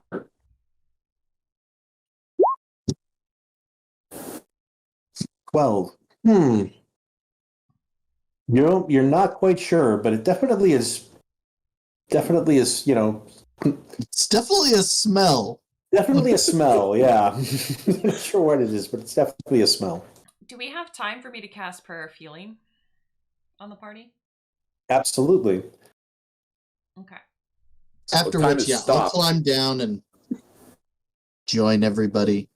Okay. Just remember, time is stopped. Of course you have time. Okay. Well, I mean, I figured, And- like, while we figure out, because we have the items for the ritual, we just don't, do we know where to do the ritual? So I figured while we were talking about that, I could I cast Prayer of Healing. I think we could do it. We should do it in the standing stones. I agree. I also think we should take a short rest before we do that. And Octavian says, "No, I don't think we have time. I mean, I know that time here, but every minute, every second we spend here could be years back on the normal plane. We need to keep moving." Only matters if you have loved ones on the mortal plane. Don't worry about it. And Octavian just stares at him. I kind of wink at him and be like, "Trade you a candle for a book." Octavian does not take the bait. Deltrana, how much? There we go. Everyone heals 10. Oh, Okay. nice. As Deltrana completes the healing ritual, you're all focused on her, you're gathered around her, and you hear a splash come from behind you. Uh-oh. Octavian says, "Is Pete with you? Is Pete with you, Widdle?" You're looking at Pete. Never mind. What was that? I'm gonna turn around and we're gonna have to fight a thing, aren't we? Maybe. You turn around and you see that the statue is gone. But splashing about in the pool is an elf of some description. Unexpected. They come up out of the water, their long hair making an arc, this beautiful glittering spray goes past. They turn to face you, and they're like, "Oh, hey, thank you so much. How wonderful. How The grand, how fabled droll." glam elf. Is that elf look exactly like the statue? Yes. This place is weird. They turn to you and they're like, that is so kind of you. I'm so pleased. Oh, you poor dears. You poor dears. You look a bit rough, don't you? I mean, just a touch. I did get knocked over a couple of times. Why not come for a swim? I remember the kiss. I remember the kiss and go, that's not a bad idea, actually. And so I dive in. Okay. Yes, come on. And he like they splash water at you, and like they turn one way. They definitely look gender fluid because they turn one way and they appear male. They turn another way and they appear female. It just seems to like be very. They shift. Oh! I will carefully lay out some of my finer clothes, so I'm in like my shirt and like, bare minimum for civility, and I'll jump in and swim around a little with the gnome and be like, go up to the elf and be like, I know it's probably not your same circle, but are you familiar with the Great Librarian? Can you put in a good word if you see him? As soon as he does that, real hard. That old fogey. I don't see him much. He doesn't come down here. Water's not good for the books, you know. Oh, I know. Yeah. Anyone else getting in the water? well, when what's his name? Widdle goes in the water. Octavian's going to steal the candle. Yeah. Widdle, make me a perception check. This is the time when my rolls turn around. Yes. You steal nothing, good sir. Reaching for it, and Widdle's like, hey. Octavian just makes the excuse he's trying to clean your clothes. I look at the fake creature and I'm like, this guy, he won't even let me read a book. Me, a pact bearer with the Great Librarian. Oh, Book's these not giant my thing, darling. Not my thing, darling. No, because I'm wearing like heavier male stuff. You just sink into Yeah, I'm like, I'm just gonna wait here. It's not that deep. It only is up to your knees. Rust. No, fine. you don't have to. Yeah. Fine. No, No, you don't have to. You don't have to. No. And Octavian won't either. Octavian's All right. Octavian's on the the shore. only reason Okay. Stub is swimming is because he's the only one that can. Okay. In 2 feet of So water. while you two are swimming around in there, and the other two are watching from the bank, the elf beckons you two over, and he's like, "Now then, I promise this won't hurt a bit. All right?" And he reaches out to sort of like take hold of Widdle. Yeah, You allow him that's to do fine. it? Or them to do Totally. that? So they take you by the head and they dunk you under the water, and then bring you back up. You are now baptized. That's actually the first time I've ever been baptized. You have the benefit of a long rest, Woo! Nice. Nice. and then they do the same for Stub. Stub, you have a long rest. I love nature. It's so nice. Oh, And then they gently toss you out of the water and back onto the land. And they You take say, 10 damage. "Wonderful, thank you so much for stopping by. Now, you've got work to do, so run along. She's waiting for you, you know. Do be careful." any hints, any clues to what we might face moving forward? Listen to the butterfly. You're going to have to get close, unfortunately. And he doesn't like it. Just watch yourself. Exciting. Thanks. Friend. Bye. Have no fear. All right. Here's the mind Octavian killer. is hurrying on. Okay. All right, yeah. At Let's what move. point you look back behind you and you realize the statue is back in place. Oh, it's so weird. It's so weird. This Okay. forest is awesome. I'm gonna come back. I kind of nudge I nudge Stub when he says that, and I say, "Stick around with me. You'll see lots of this." Okay, so you are back once more at the circle, and the butterfly is continuing to flutter around Octavian's head, but your beast sense is no longer there. At this point, Octavian, we've been through several of these paths, but he thinks we should just do the ritual. He sort of says, I think it's time. There's no more paths that we need to explore in this place. We have everything we need to meet the rhyme. I disagree. It's Stub is going to cast Beast Sense in the exact same way that Octavian did. Stub, make me an insight check with advantage. Advantage. Insight. 6. All right, then. Make me a wisdom saving throw with disadvantage. 14. Ooh, okay, still pretty good. You feel this wave of anger through you, and the butterfly is flapping around saying, old anger has her. Anger? Which way? Anger to which direction?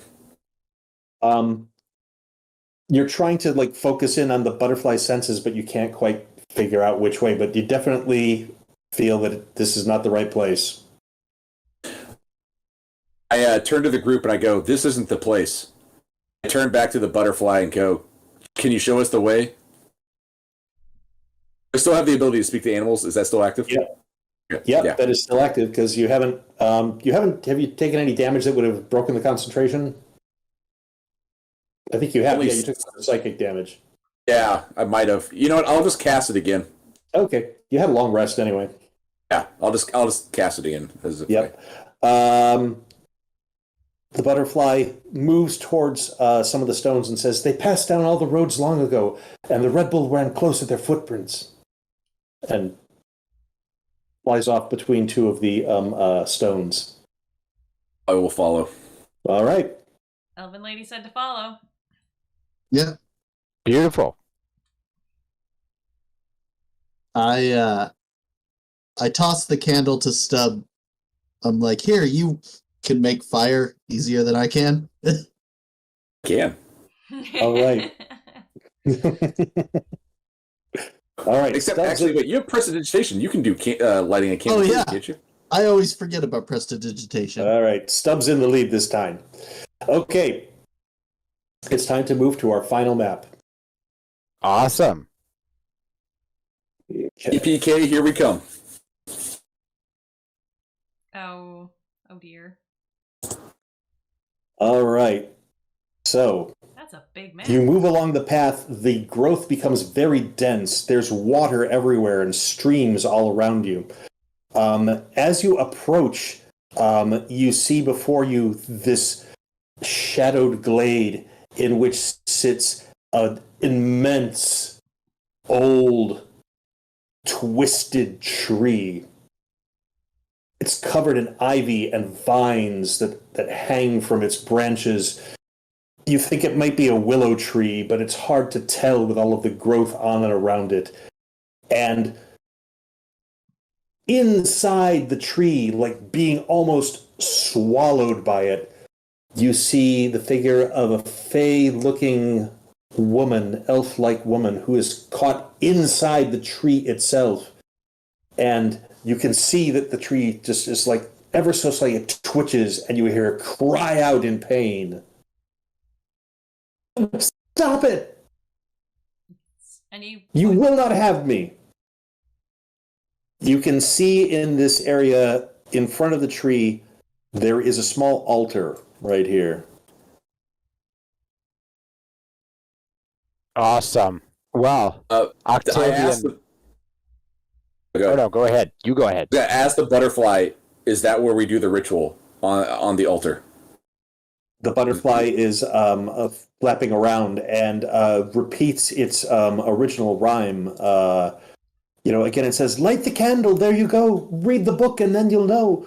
Lastly must ring the bell, once, twice, thrice, twice, thrice, and all is well. I think that alters the place. Yep. And Octavian will give a nod and say, "Give me the candle and the bell. I will take care of this while it just get my back. Keep me safe." Hey, can you read the book? Is the book written in a language you can read? Octavian says, I read literally 10 languages. I'm just saying. I'm just asking. Whoever looks at the book, it's written in their language. Oh, okay. For me, it's written in 10 languages. It's got like all those extra pages and all the different. It's got all the footnotes. Yeah. It's like reading House of Leaves. Yeah. Okay. Let us go ahead and let us roll for our final initiative. So, all right, guys, is the game plan distract the thing while he gets close and does the ritual? Is that what we're thinking? Oh, dang, I did it again. I keep forgetting to like click on. Me too. Here, dang it. I got it. Just gonna do it. I'll fix it. 0.08 Wow. initiative.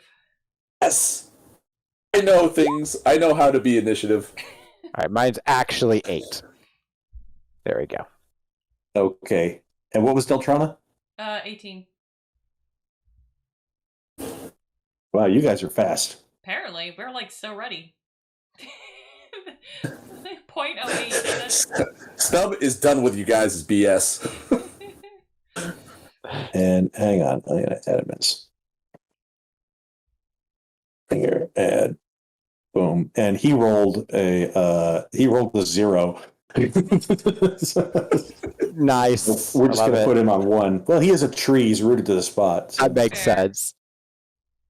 Yeah, Octavian will say, Deltrana, if you can cast that spell of protection that you had earlier on me, then I may be able to make it to the altar and perform this ritual unharried. Okay. The protection from good and evil. Yeah, that was it. Sure. All right. There's a path to get up there, isn't there? Yeah, looks like we can't just go forward. Well, there's lots of different ways you can get there. Like there's water all around it, but there's these rocks that you can move from rock to rock to get there as well. I think maybe like to the right and like up the rocks and then across maybe. Yeah, I think We'll go Octavian's going here. to try to go for as just straight a path as possible. Okay, well, Stub, you are up first, which makes sense because you were in the lead here. So, the fairy dragon. We need the fairy dragon. I also can't move my character. Oh. Yep, same. I can move everybody. I can move everyone Just need to else move with me again. right. Yeah. Can't even click it. This is determined by character settings. Here we go. You know what? Hang on. I'm going to remove the Stub icon. Can you drag your own icon onto there? Not sure. Let me try. No. All right. Hang on then. I will be right back. Mm-hmm. All right. And boom. Okay, try it now. I still can't. Oh, wait, you know what? Here, I was using the wrong thing. Never mind. I'm good. Aha. Everything's fine. I'm smart. Okay.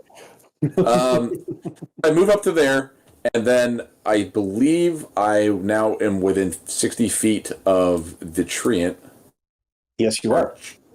And so I'm going to cast a spell called Conjure Animals. Okay. And within 60 feet, I can conjure one beast of challenge rating 2 or lower. Okay. And I'm going to let you decide what beast it is. Any beast will do. Let's see. It depends on what I can bring up here. Nope, that's not going to work. I mean, I have a list of beasts that I can transform into if you want a challenge rating 2. How about a deer? Here, that works for me. Okay. Oh, give me a second. And, well, I have the deer there. Boom. And here is the deer. Boom. Is that where you want it? And I'm going to ask the deer to just attack the treant. Okay. The deer. Why does the deer have a bite attack and not a That's so weird. Its bite is so worse strange. than Deer are omnivores. Yeah, but like I thought a deer would be cool, like because it'd be like a stag or something like that. But no, apparently deers have whatever. Anyway, like it's challenge. You know, it's challenge 0. This is like no, let's not use a deer. Let's use something a little bit more aggressive.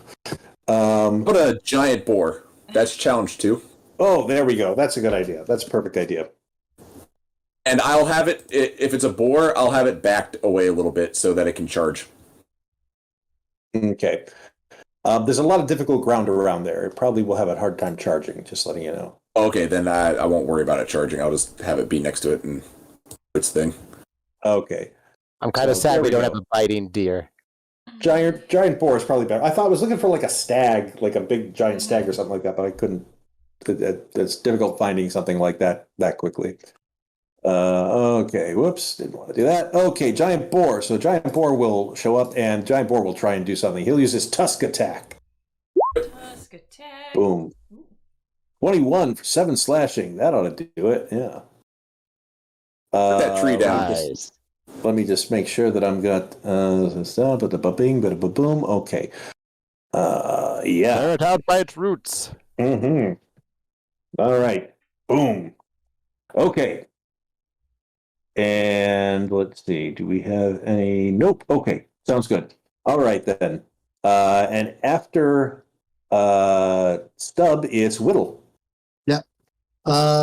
Wait, hang on. Oh, Stub just dropped out of the initiative. We're missing Stub, and we're missing who else? 1, 2, 3. Yeah, we're missing Stub. Hang on. Stub, where were you in the initiative before? 23.16. So if you just put me anything above. Thank you. Okay. Boom. All right. There we go. Widdle, you are up. All right. So unless specified otherwise, Pete will just be kind of like hovering 10 feet, kind of flying around me, keeping me in his magical resistance zone. Gotcha. And then I'm going to go... Are you giving Octavian the flame? Candle? The candle, you mean? Yeah, the candle. Can Octavian Yeah. cast fire? Or make fire? Matches? Octavian has like a tinder, but yeah, Okay. he can easily create fire. And then I'm going to go here. Okay. And... yeah. And then I'm going to go to that old Warlock classic and Eldritch Blast. That old Warlock classic's got me in its spell. Does a 12 hit it? A 12 does not hit it. Okay. Then It impacts on the hoary old bark, but does no damage. It's a stationary object, and you couldn't get through the bark. I can't hit the broadside of an evil tree. I'll try again with the same amount of success. That's fine. I'm not trying to kill it. I'm trying to distract it. Perfect. I do love their blasting against the side. The thought of that, it's just standing. I also bust out my my best acting voice, and I just start like reciting like thunderous monologues as I'm firing away from famous plays. All right. Is that your turn? That's my turn. Okay. At the end of your turn on initiative 20, the lair action happens. Oh, right. Lair actions. And you see the tree kind of like twist and shift. And the fairy queen inside, you can see she's like, oh, she screams in pain. And the whole grove comes alive. Let's see, it's like every bit of vegetation, all the vines, the grasses, all sort of like convulse all at once. Let's see, select a random attacker. So we're going to do this. 1 is Widdle, 2 is Stub, 3 is Octavian, 4 is Deltrana. Stub, the attack is directed at you. I need you to make me a strength saving throw as vines and grasping weeds spring up in your space. No, you are grappled. All right. Let's see. What do I put for grappled? And we'll just use that for grappled right now. Boom.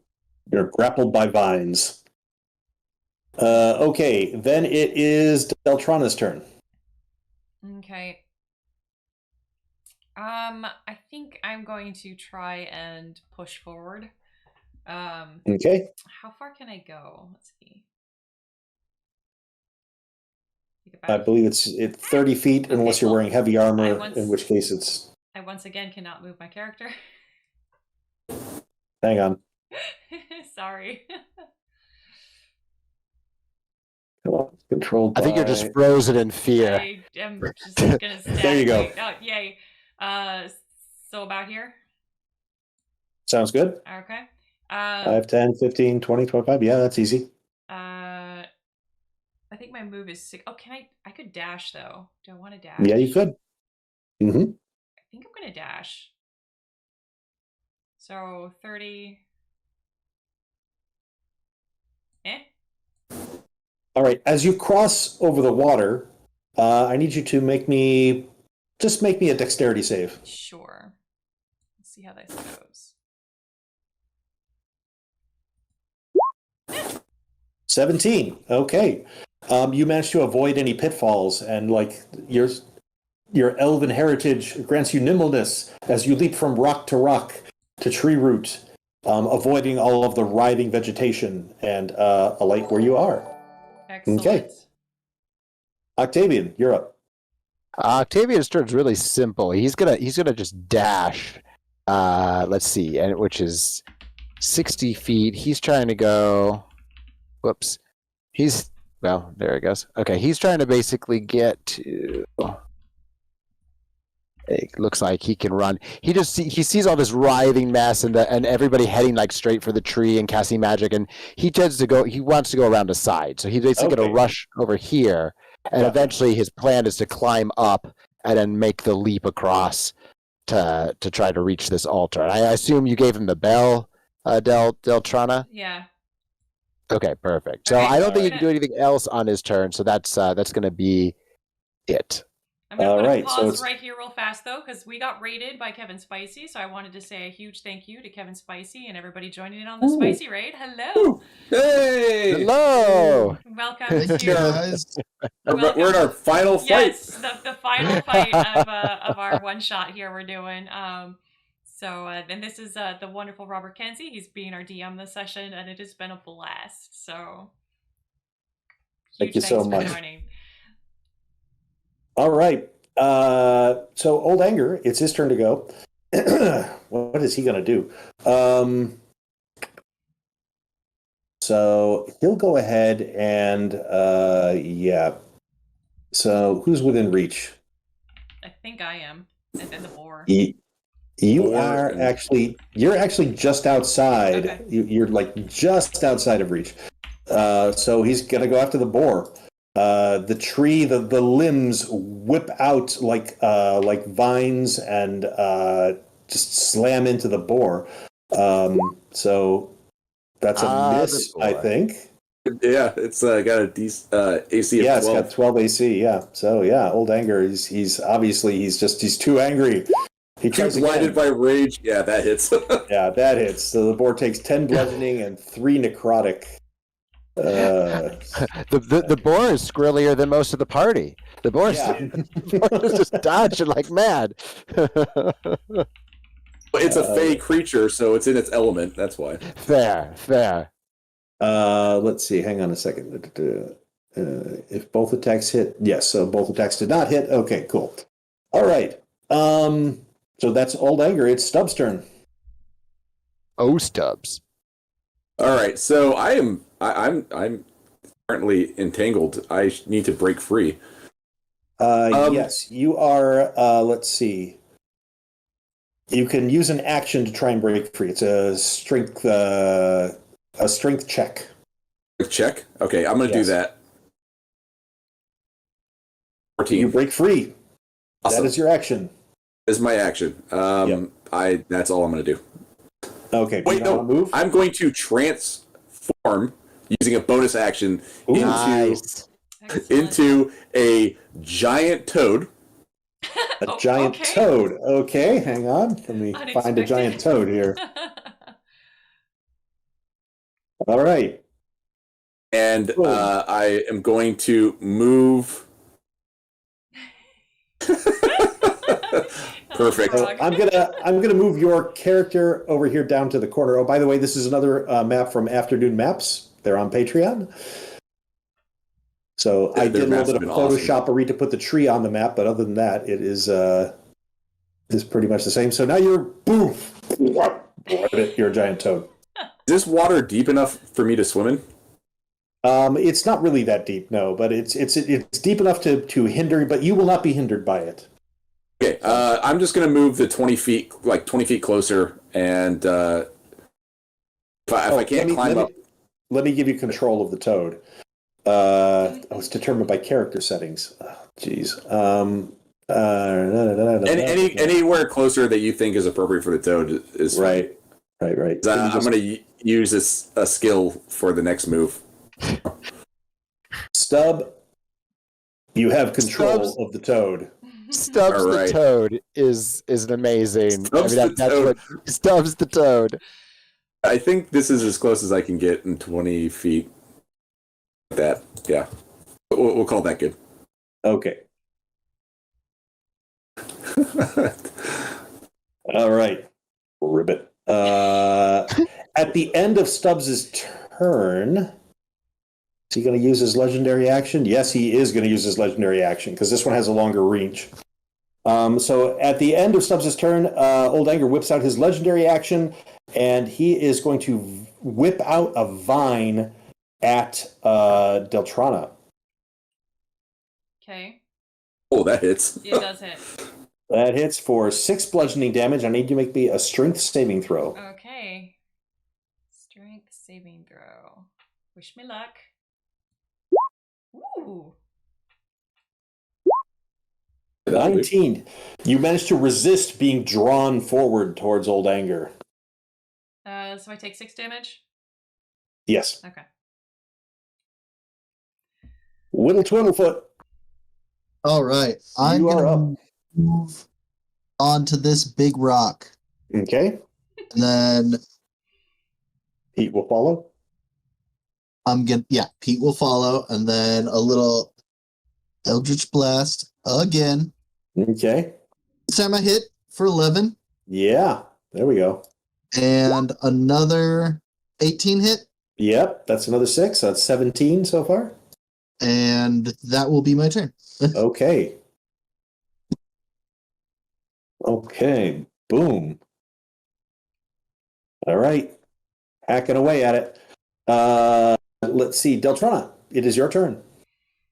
Yes. Oh, wait. No. Before we get to Deltrana, I'm sorry. It is the lair action. So we select a victim. That will be Deltrana. Yep. Deltrana, I need you to make me a strength saving throw. Okay, 1 second. Wish me luck again, guys.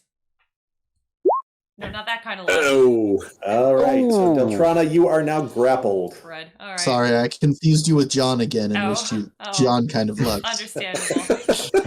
All right. So it is your turn now, but you cannot move. You have a speed of 0 because you're grappled. Yes. You can try and break free as an action. Which would be another strength, huh?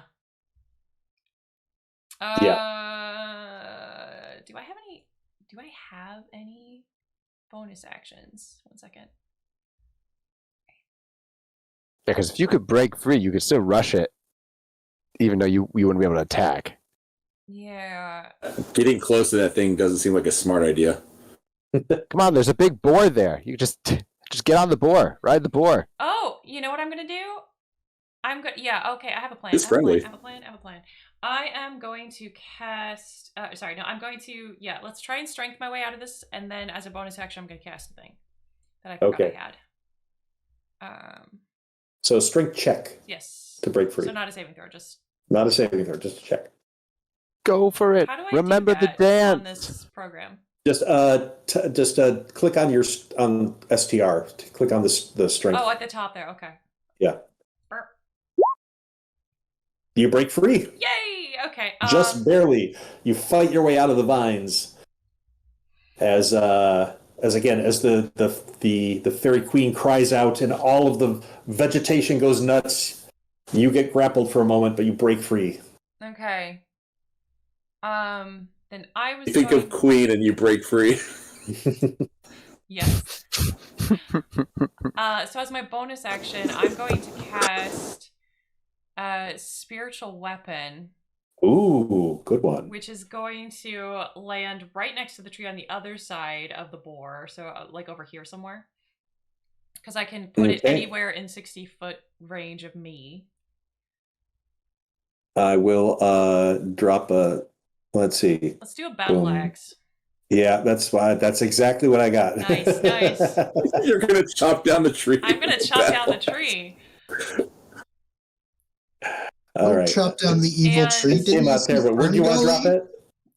Yeah, like right over here. Like that's fine. Yeah. Yeah, this axe came out all wonky. But as long as we know it's an axe. There. Yeah. So when I cast it, it can make a melee spell attack against a creature within 5 feet of the weapon. Okay. So a weapon spell attack. What? It's usually your normal spell attack bonus. Okay, so it's on your spells page at the top, I believe. I can't click on anything there though. Oh, hang on. Let me see if we can. Yeah, I have figure a this out. 6, but I don't know what.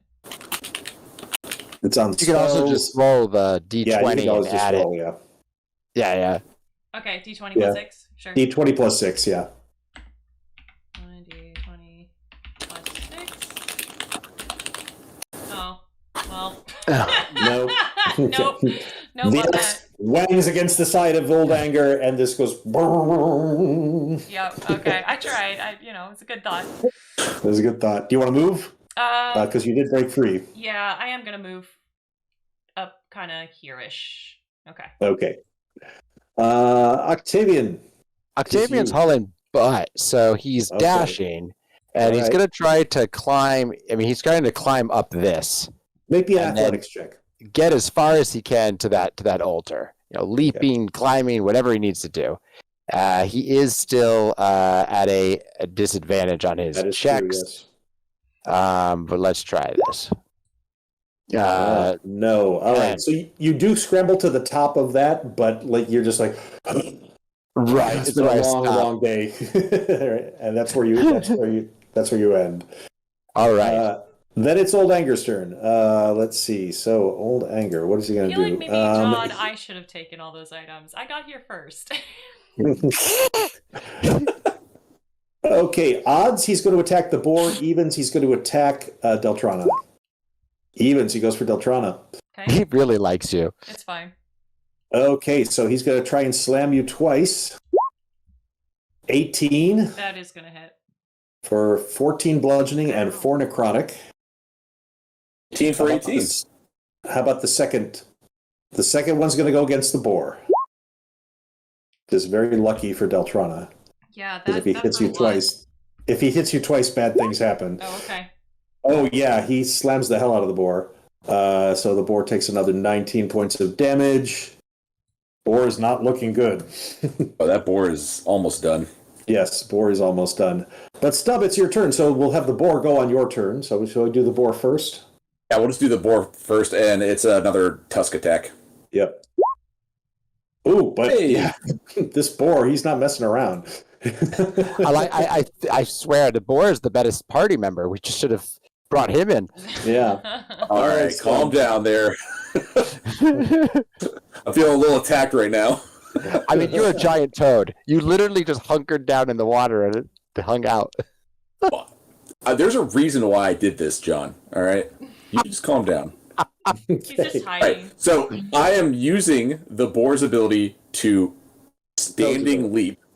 Yeah. The toad's ability to standing leap, so I get to jump up to 20 feet. Oh yeah. And high up to 10 feet. So I'm basically lunging my way up and then running up to attack. All right, there you are. I think that's an ability, so I think that was an action, so I don't have it anymore. The toad, it's not an action. Oh, then I am going to bite the thing. Yeah. All right. You're gonna gun You're gonna it. gun You're it. froggy You're gonna mouth. You're a toad. You don't have lick? Don't, weirdly enough. You would think it'd be like a ranged attack with the tongue, but no. Yeah. I have swallow. Yeah, I know all about Ooh, giant that's a toads hit. and swallowing. And so it is now 1d10 1d10 plus 2.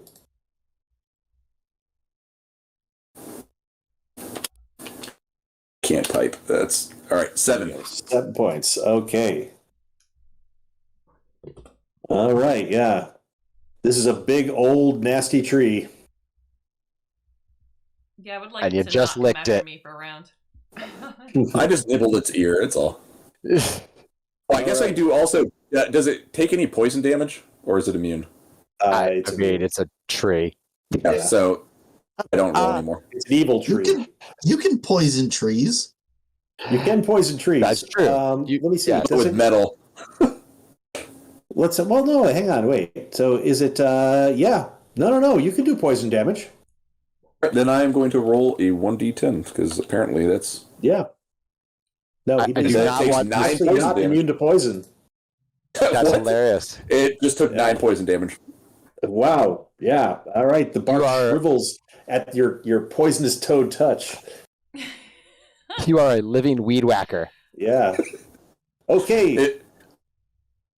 Twiddlefoot, you're up. Third verse, same as the first two. Okay. Eldritch Blast number 1. Oh, warlock. That hits. Eldritch Blast number 2. So 16 That also hit. hits. So, All right, yeah. 19 total damage. How is the tree looking, by the way?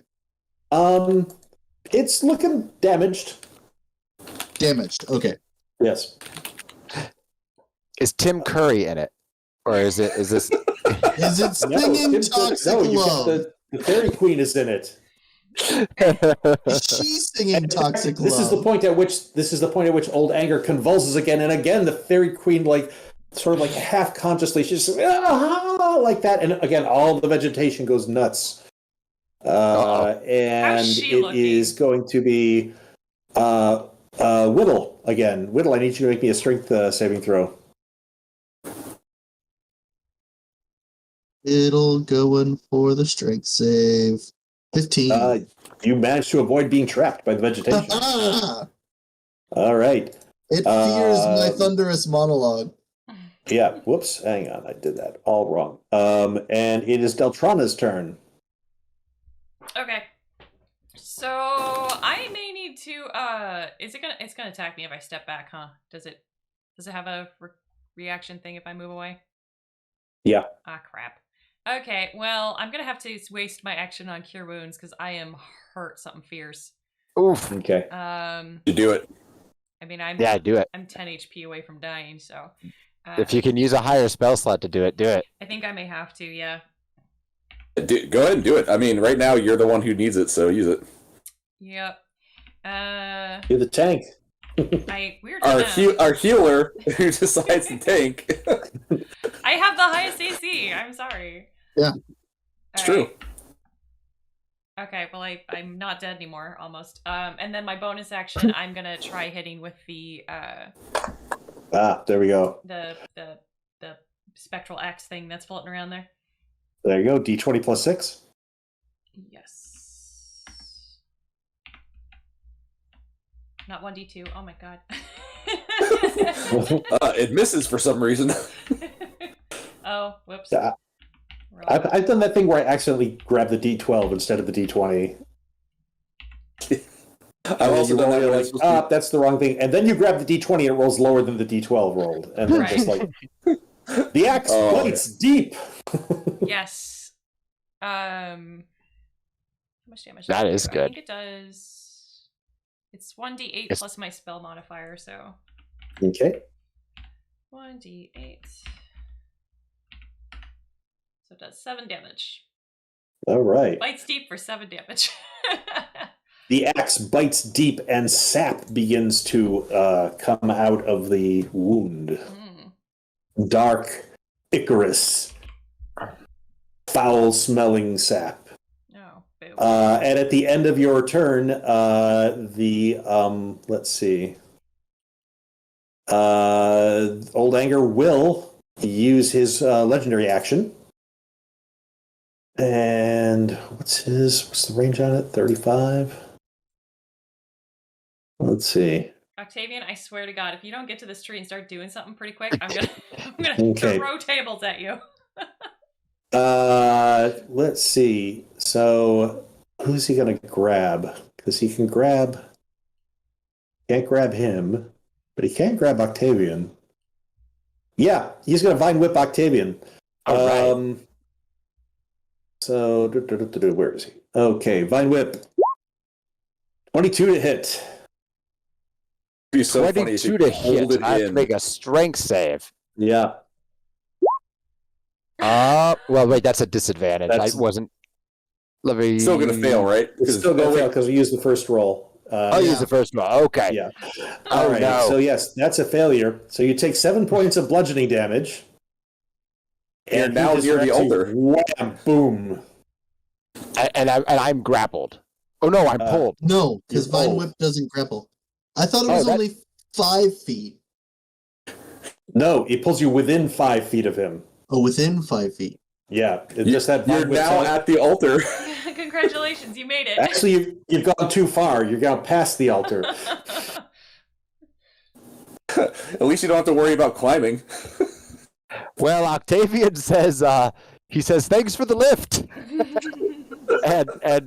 You're now well within range of all of its attacks. But it's your turn. He is going to scramble his way here. Because how many does he know? Like, is this going to take an action to do everything? Is it 3? It will take an action for each item. So 3 rounds. For each item. Okay. Yeah. So when you move, he gets an attack of opportunity. Well, he'll disengage. Well, can he disengage as a... No, he can't. That's a different skill. What he's going to do, actually, is he's going to use his... as a bonus action, he's going to turn invisible. Which he can do with his... he has hidden step, which is a Firbolg thing. So he just kind of... Suddenly, you just see him, like... blend into the forest, like he just becomes almost part of the forest, and through that is moving. He's moving, but it's a shimmer. It's hard to see him, and he gets to the altar. Mode. He gets slammed, regardless, because Old Anger has blind sight. Okay. Well, he'll take the damage. Not having eyes. He is unfazed by your ability to turn invisible. But 13. All right. Well, I'm 20. You can hide in the forest. I am the forest. Whoa! How did I get 2 Octavians? That's strange. You got slammed into 2. Oh wow! It's been slammed so hard. I got it's 2 of you. So I run. Wait, what happened to the altar? Oh, I'm on there. Yeah. Okay, you can be right there. That's fine. Okay, perfect. Well, I get to the altar, and I will. I have an action still, so I will. Yes, you still have an action. Use that to light the. Well, let's see. Actually, I have to remember which one it was. He thinks back, and he goes candlelight. He thinks it's candle. I'm not even gonna check. He thinks it's candle, so he lights the candle. Okay, good. Okay. As you light the candle, you feel the energy of the forest in the flame. Who do you want to help? Pick 3. Who do I want to help? Like characters that we've encountered? Yes. Not ourselves. No. Here, right here. in this combat. Oh. Who do you want to help? Pick 3 people. Oh, 3 people. Well, Or creatures, I should say. The elf queen. We're gonna help the boar because he's rocking solid on this thing. Fair. Okay. We're gonna help Deltrana because she's right up here. Let's go ahead and use that so we can see it. And he really appreciates what Widdle is doing with his Eldritch Blast. So he's gonna. The elf queen. But the elf queen. Yeah, the elf no queen. meta, no meta, The no elf meta. queen no meta. is actually beyond. Okay. Yeah, I think he said. I think he said PCs. He said like Okay. player character, like our allies. So otherwise, yeah, be the elf Okay. queen and some other So folks. the boar, Deltrana, and Widdle are all blessed. Ooh. Nice. You may add a D4 to your attacks and saving throws. For how All right. long? We'll remember That- this. I'm writing it down. Okay. And it's Old Anger's turn. So Old Anger doesn't like that. So Old Anger is going to at least throw 1 attack at Octavian, because Octavian is still within his reach. So he gives her the old slam. 19. That'll hit. Yeah, for 10. 6 bludgeoning and 4 necrotic. All right. Octavian is taking some massive damage here. All He's right, at we got 1, 2, 3, 4. So I'm going to roll a die for the second attack. 1's the boar, 2 is Deltrana, 3 is the toad, and 4 is Octavian. 1, it's the boar. all right, boy. Oh, this could be the end of the boar. Bye, Boris. Yes, that's the end of the boar.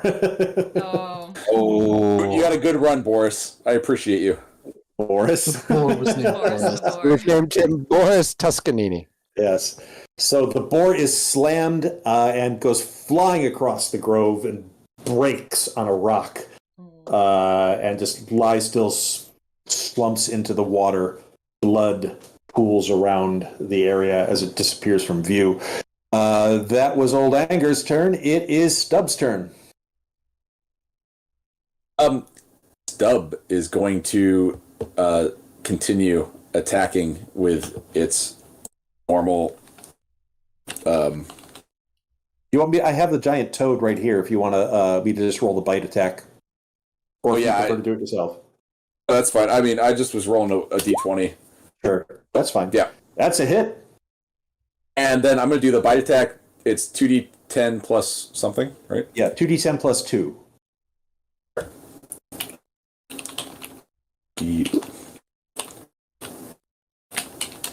Plus 2.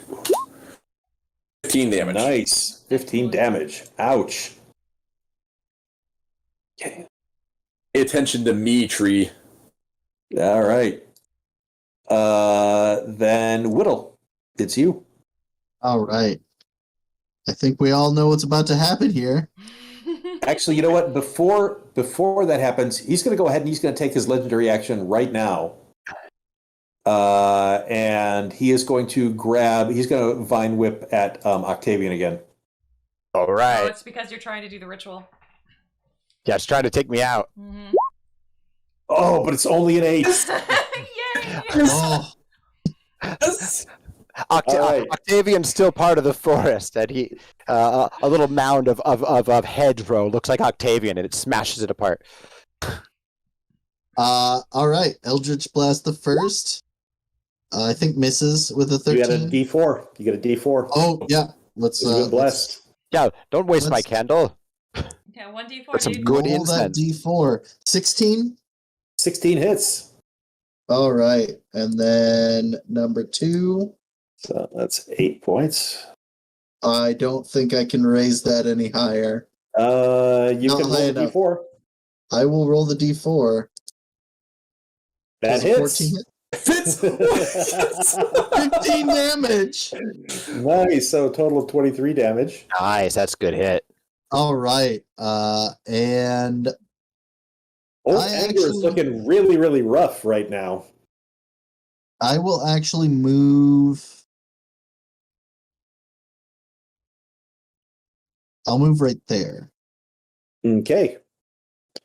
Let's see. The lair action goes off. The Old Anger, he twitches and twists, and the princess screams again. The fairy queen screams again. And 1. Let's see. I'm gonna call that Deltrana. So Deltrana, he's gonna go. You need to make me a strength saving throw, please. Okay. Saving throw. Ooh. No, Deltrana, you are grappled. I am grappled again. Grappled again. Mm-hmm. All right, and now it is your turn. Okay, well, since I can't move, I don't particularly need to do damage, though, because I am pissed at this tree. I'm kind of done with this. I want a bath. You should have jumped in with the elf. You know, hindsight, all right? Your best friend is a giant toad. It's been a rough day. It kind of has. She is going to cast Spirit Guardians. Ooh, good spell. And so Very I'm going to good spell. declare, I'm going to declare the queen and the however many of us are out here as as allies, so they're not going to get hit with it. So essentially, the way this works is I call forth some spirits to protect me. They flit around in a 15-foot kind of radius from me. Yep. Anything within that I don't designate as a friendly is affected, and their speed is halved, which has nothing to do with this tree. It's not terribly coming after me, but whenever they enter the area in the first time or start their turn there, they have to make a wisdom throw. If they fail, they take 3d8 radiant damage. Gotcha. So it's potentially some really good passive damage. I'm also going to bonus action the axe here. Okay. 1d20 plus 6. Yep. 1d20 plus 6. 19. 19 hits. Excellent. Nice. This is going really well. You know, Pop that tree down. Yes, 1d8 plus 3. 5. 5. Okay. I mean, I'm still hitting it. You're whittling away at him, literally whittling away at him. Octavian, it's you. Well, he has his path set out for him. He is going to read from the book next. He is going to read from the book. All right. Do you want to really read from the book? Yes. Then I will go ahead and... Give me a second here.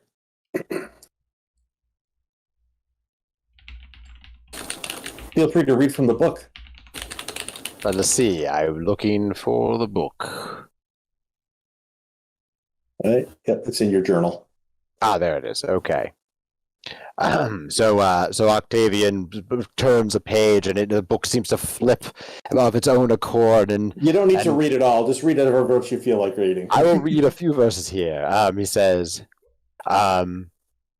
every moment of the night, forever changing places, and they put out the starlight with the breath from their pale faces.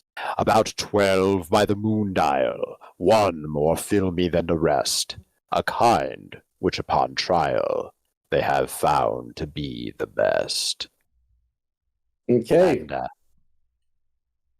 there we go. And a misty moonlight style light begins to rise from off the pages of the book and mingle with the smoke from the candle. If you wish to, you may direct this verse at the tree. Is there another option I'm aware of, or is that my... You can direct it at somebody else if you like. Do I think that would not be a good idea? Do I think it'll hurt? Do I think it'll hurt or kill the queen inside? You do not. Okay, then I will direct it at the tree. All right. So tree needs to make a wisdom saving throw. I love that the tree is making a wisdom saving throw. Which he fails. So roll 2d6. All right. 2d6? 2d6. Boom. That is 8. Nice. All right. The tree, does not react well.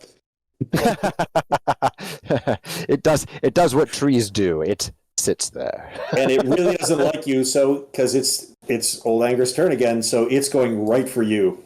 It is going to direct everything at you. So first slam, 16. 16 hits. That's 19 plus 3 necrotic. That takes Octavian 9. down. 9. 9 plus 3. Oh, sorry, 9 plus 3. Yes. Oh, okay. That takes him to 1 hit sorry. point. Oh god. He is at One 1 hit hit point. So then, let's see if he hits you with the second slam. Oh. He does. Oh no. Oh, well, that'll take him down. All right. So Octavian falls to 0, and then Octavian gets absorbed into the tree. Whoosh. And I imagine, is the bell laying here? Roll me a charisma saving throw. Perfect. Did you take the bell with you? Oh no. All right. Charisma save. That is my lowest save, but it is the Nice. highest roll I've made tonight. A stroke of luck. This is basically a luck roll I'm having you make here. So by a stroke of luck, the bell falls from your nerveless fingers, splashes into the water, and falls into the water over here somewhere. Ah, all right. Over here. So okay. Well. Well, and honestly, Widdle? that probably has to be it for me for tonight. I have to. I can hear my son need to be put to bed. But that seems to be a perfect time for me to step away. I want to encourage everybody else to finish though. Absolutely. Well, then they get you back up. So, and I want to thank. Well, I also wanted to thank you, Robert, for running the game tonight. I'm sorry I have to step away. My pleasure. But this is amazing. I would absolutely love to do it again. So Cool. Awesome. Thank you to everybody who's been watching, and keep watching. I'm going to wish my party well as they continue. You succeeded in getting your DM killed tonight, so that's Goal It's acquired. really all we wanted. It's really all we wanted.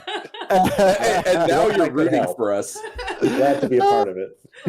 But I'm so excited to. I can't wait to watch this when it goes up on YouTube as Morgan puts them up, and hear about what happened with the end of your travels. If Octavian survives, he's going to try to get away with as many of those magical items as he can. Okay. All right. Good to know. All right. Bye. See you guys. Right. All right. Night. All right. Stub, you are up. All right. How is it? The treant's looking pretty bad. The tree's looking really bad. Yeah. Okay. I'm just gonna keep tacking it. All right. And Oh wait, it activated. It activated to attack him. It would have to take a charisma thing for my ability too. Oh, that's right. Yes, you're correct. Yeah, the wisdom save. It's a wisdom saving throw. Yep. My apologies. No, I forgot. Oh well, it's fine. no, Never mind. No, it deals half damage on the save, doesn't it? Yeah, it does still takes half damage, and the tree's looking really, really Oh, rough. it does. Okay, so maybe Yeah, I killed it. you could take it down with Roll- half damage even. Roll. That's 3d8. Yes, 3d8. So divided by 2. Oh, that's only like what? 3. Yeah. 3. It's still active. All right. It's got to be close though. All right. Alrighty.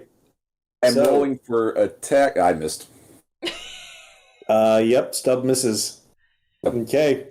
After let's see. What's it gonna do? The thing fell down here, right? Yes. Okay. Stub. So after Stub, it's going to use its legendary action because if it waits, it may not get another one. So what's the range on its legendary action? 35 feet. Let's see. Just misses. Yeah, you're just outside. All right. Well, then it's going to go for Deltrana. No, goody. Let's hope I have enough Just- health. Not want to attack me. I've been biting it so much. Okay, that's Yes, that is gonna 20, hit. 9 bludgeoning, Okay. and strength save. Okay, and then strength save. I bet. Nope. I'm still grappled. Oop. Yeah. All right. So does your ability? I don't know. I remember the spirit thing. it moves with you. Yeah. I don't remember what activates it. On its turn. Okay. Cool. Okay. Yeah. I remember. All right. And technically, I think that's supposed to happen at the beginning of its turn, not at the end of its turn. But we'll remember that next time. So that's its reaction. So, Stub, you went. Widdle, it's you. All right. Did I see where it went into this one? Yeah, you vaguely know where it is. You can go over there. To search for it will be an action. Wait, it attacked me again. Do we roll again for? No, because it's on its turn. Oh, legendary. That's right. Yeah. Search for it. All right. Investigation check. Come on, Widdle. Oh. No, you can't find the bell yet. Then its lair action goes off, and we will roll to see who. One, it's going to be Deltrana again. Oh, God. Deltrana, make me a strength saving throw again. I don't want it. Oh, God. Now, Deltrana, you are restrained. Oh. So you are grappled and restrained. Cool.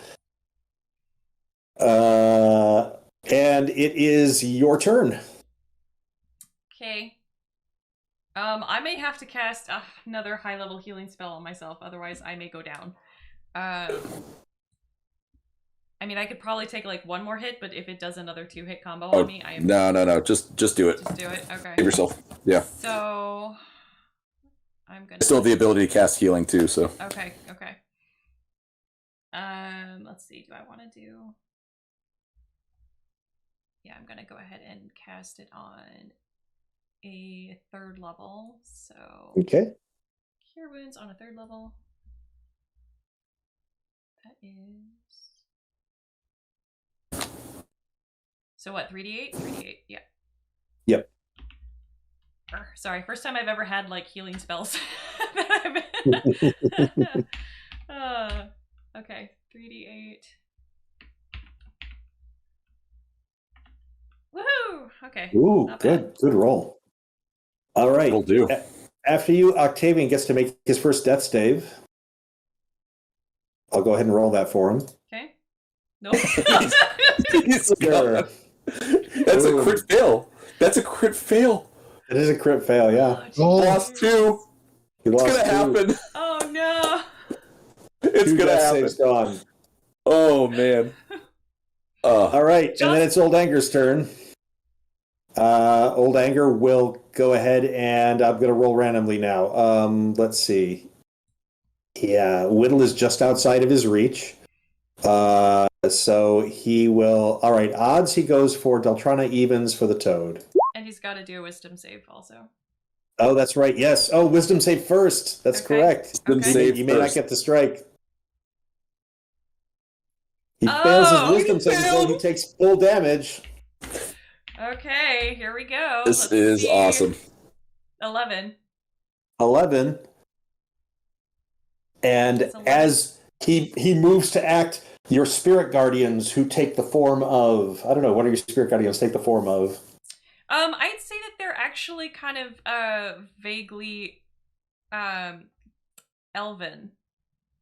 Okay. So like these little tiny elven warriors, like on some of them mounted on cavalry, they're like a bunch of like miniatures, like Warhammer miniatures, there you go, flitting through the air. They all turn and they converge and slam into him, volleys of radiant arrows striking into his hide, and he shivers and he twists and he just begins to sag a little bit.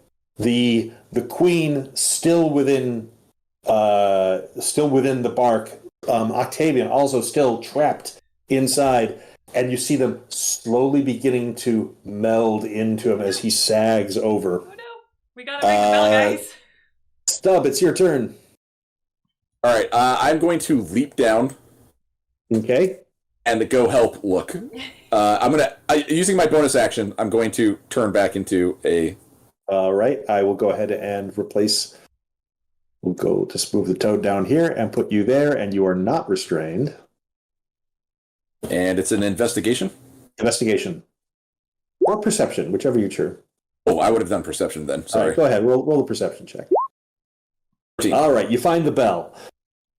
All right, and then I'm going to move back up to over here. Okay, cool. All right, Widdle, it's you. So I am also going to move up okay, and take the bell from Stub, all right, and I will ring it Exactly. once, all right. Twice. You ring. 5 times. No! You overshot. The force explodes. You ring the bell on the third as it tolls. Bong. The first toll. Deltrana, the vines release you, and you are no longer restrained. That was uncomfortable. The second toll. Bong, and Octavian is released as he comes out of the trunk.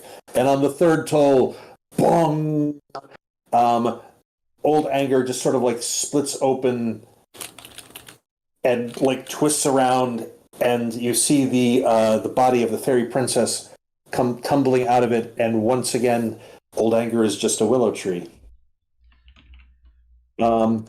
The fairy queen splashes into the water at the base of Old Anger.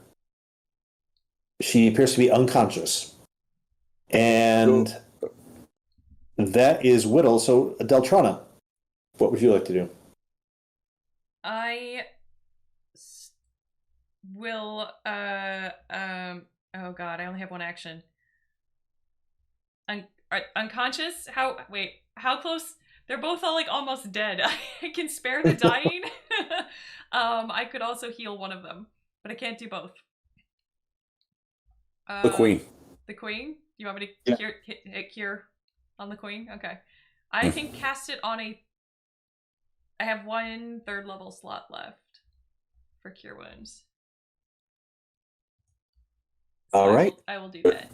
You don't need to roll for the damage, but so you go to the queen's side. Make me an insight check. Make an insight. 1 second. Insight. Okay. Did it not? Oh, there it is. Yep, 16. There you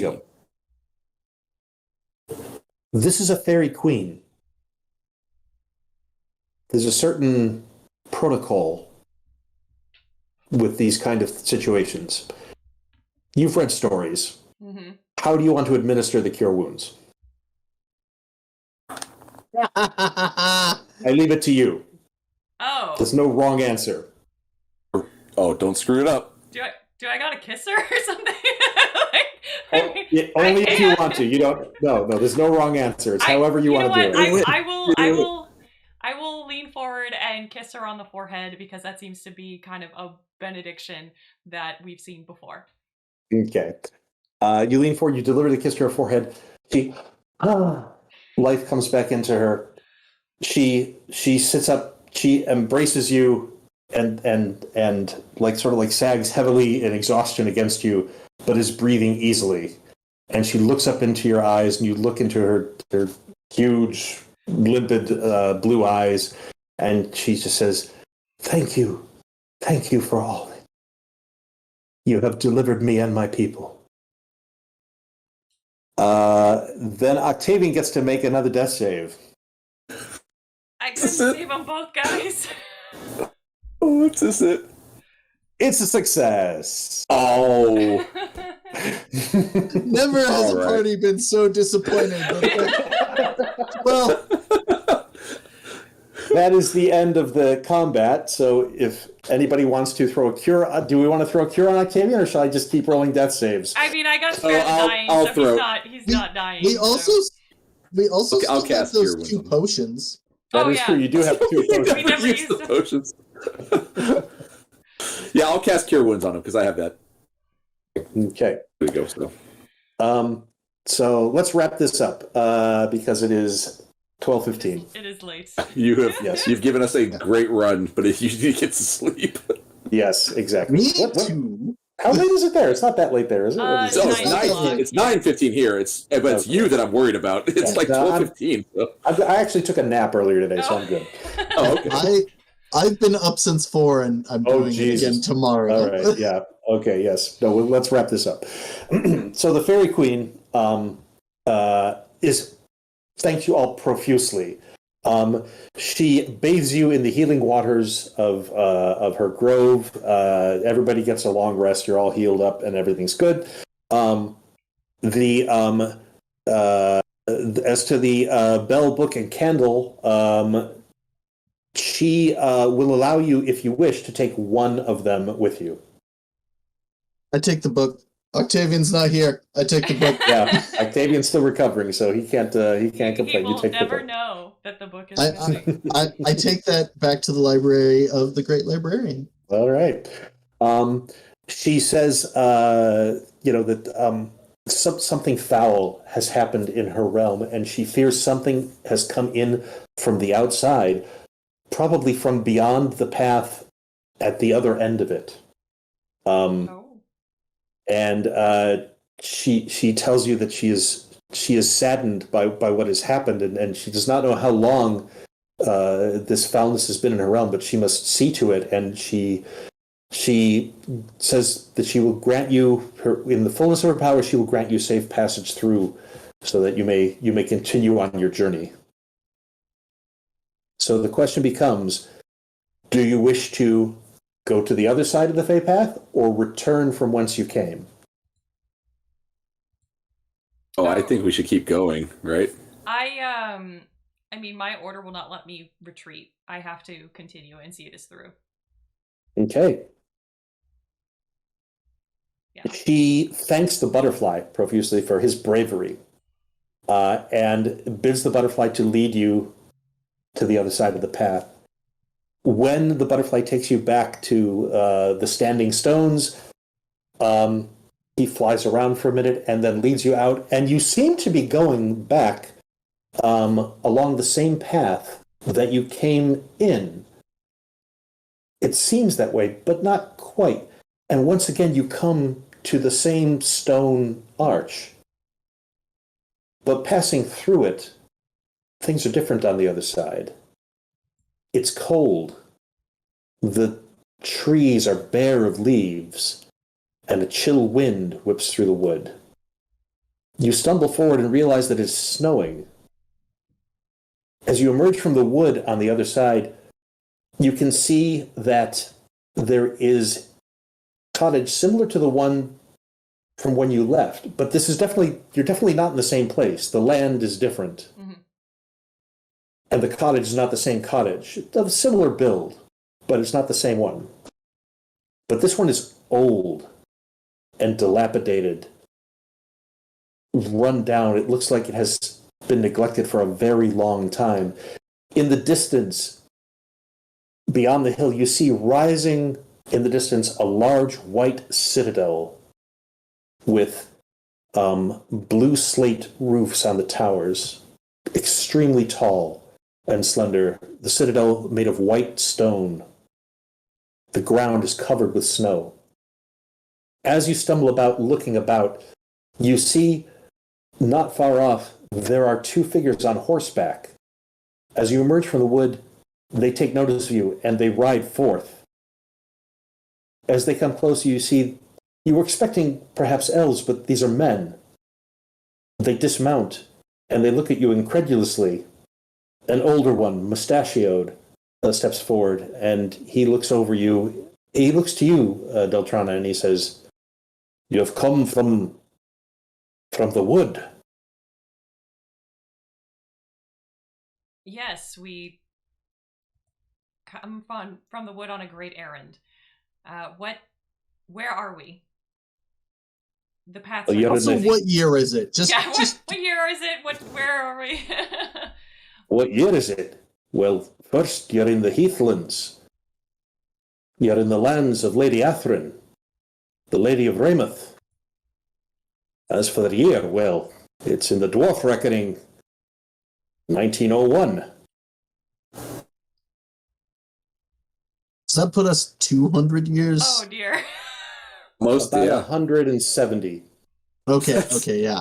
Okay. I look at Octavian, who's not present at the moment. I'm like, see, I told you time is funny. Oh, man. And we'll end it there. Oh, man. Oh, I'm so I glad love Gnomes that. lived a long time. That was awesome. Yeah. I just want to keep playing this. Yeah. I would love to see more of this as a campaign. For sure. For sure. That was Well, fun. I'll talk but with that was- Jonathan, and maybe we can work something out. We'll see how it's scheduled. Well, we gotta see what schedules are like, because I have a Sunday game normally with my local group. Yeah. Yeah. Well, yeah, we don't want to steal you away from your normally scheduled time, Yeah. but yeah, we would definitely But, love to continue since. It used to be my Friday group, but we've had to move to Sunday, so Friday is open again. But anyway, I'll talk to Jonathan. We'll see if we can come up with a schedule. If you guys want to have me back for at some point in the future, but thank you so much. You guys are great too. By the way, I had a really good time running for you guys. You're awesome. I love your characters. I'm gonna bail out right quick. I'm sorry. Yep. To bounce a little I'm early. sorry to keep you guys up so late. I didn't. I knew I'm that sorry this I was had to fine. keep you up late too. Fine. All right. Well, thank you so I much, enjoyed everybody, it very for much. joining. This was a great session. We had a blast. Robert, again, we'd love to have you back anytime. What was the website you were? It's www.diredestiny.com. So you can tell I'm old because I still say the www. You know. It's still in my head too. That's just. So go ahead and check that yeah. out. We will all see you soon. Have a wonderful night, Thank you everybody. so much. This was wonderful. You're an amazing DM, and we almost killed John. We almost did it. Came this close. All right, take care, everybody, and All right. have a good night. Good night, Everybody.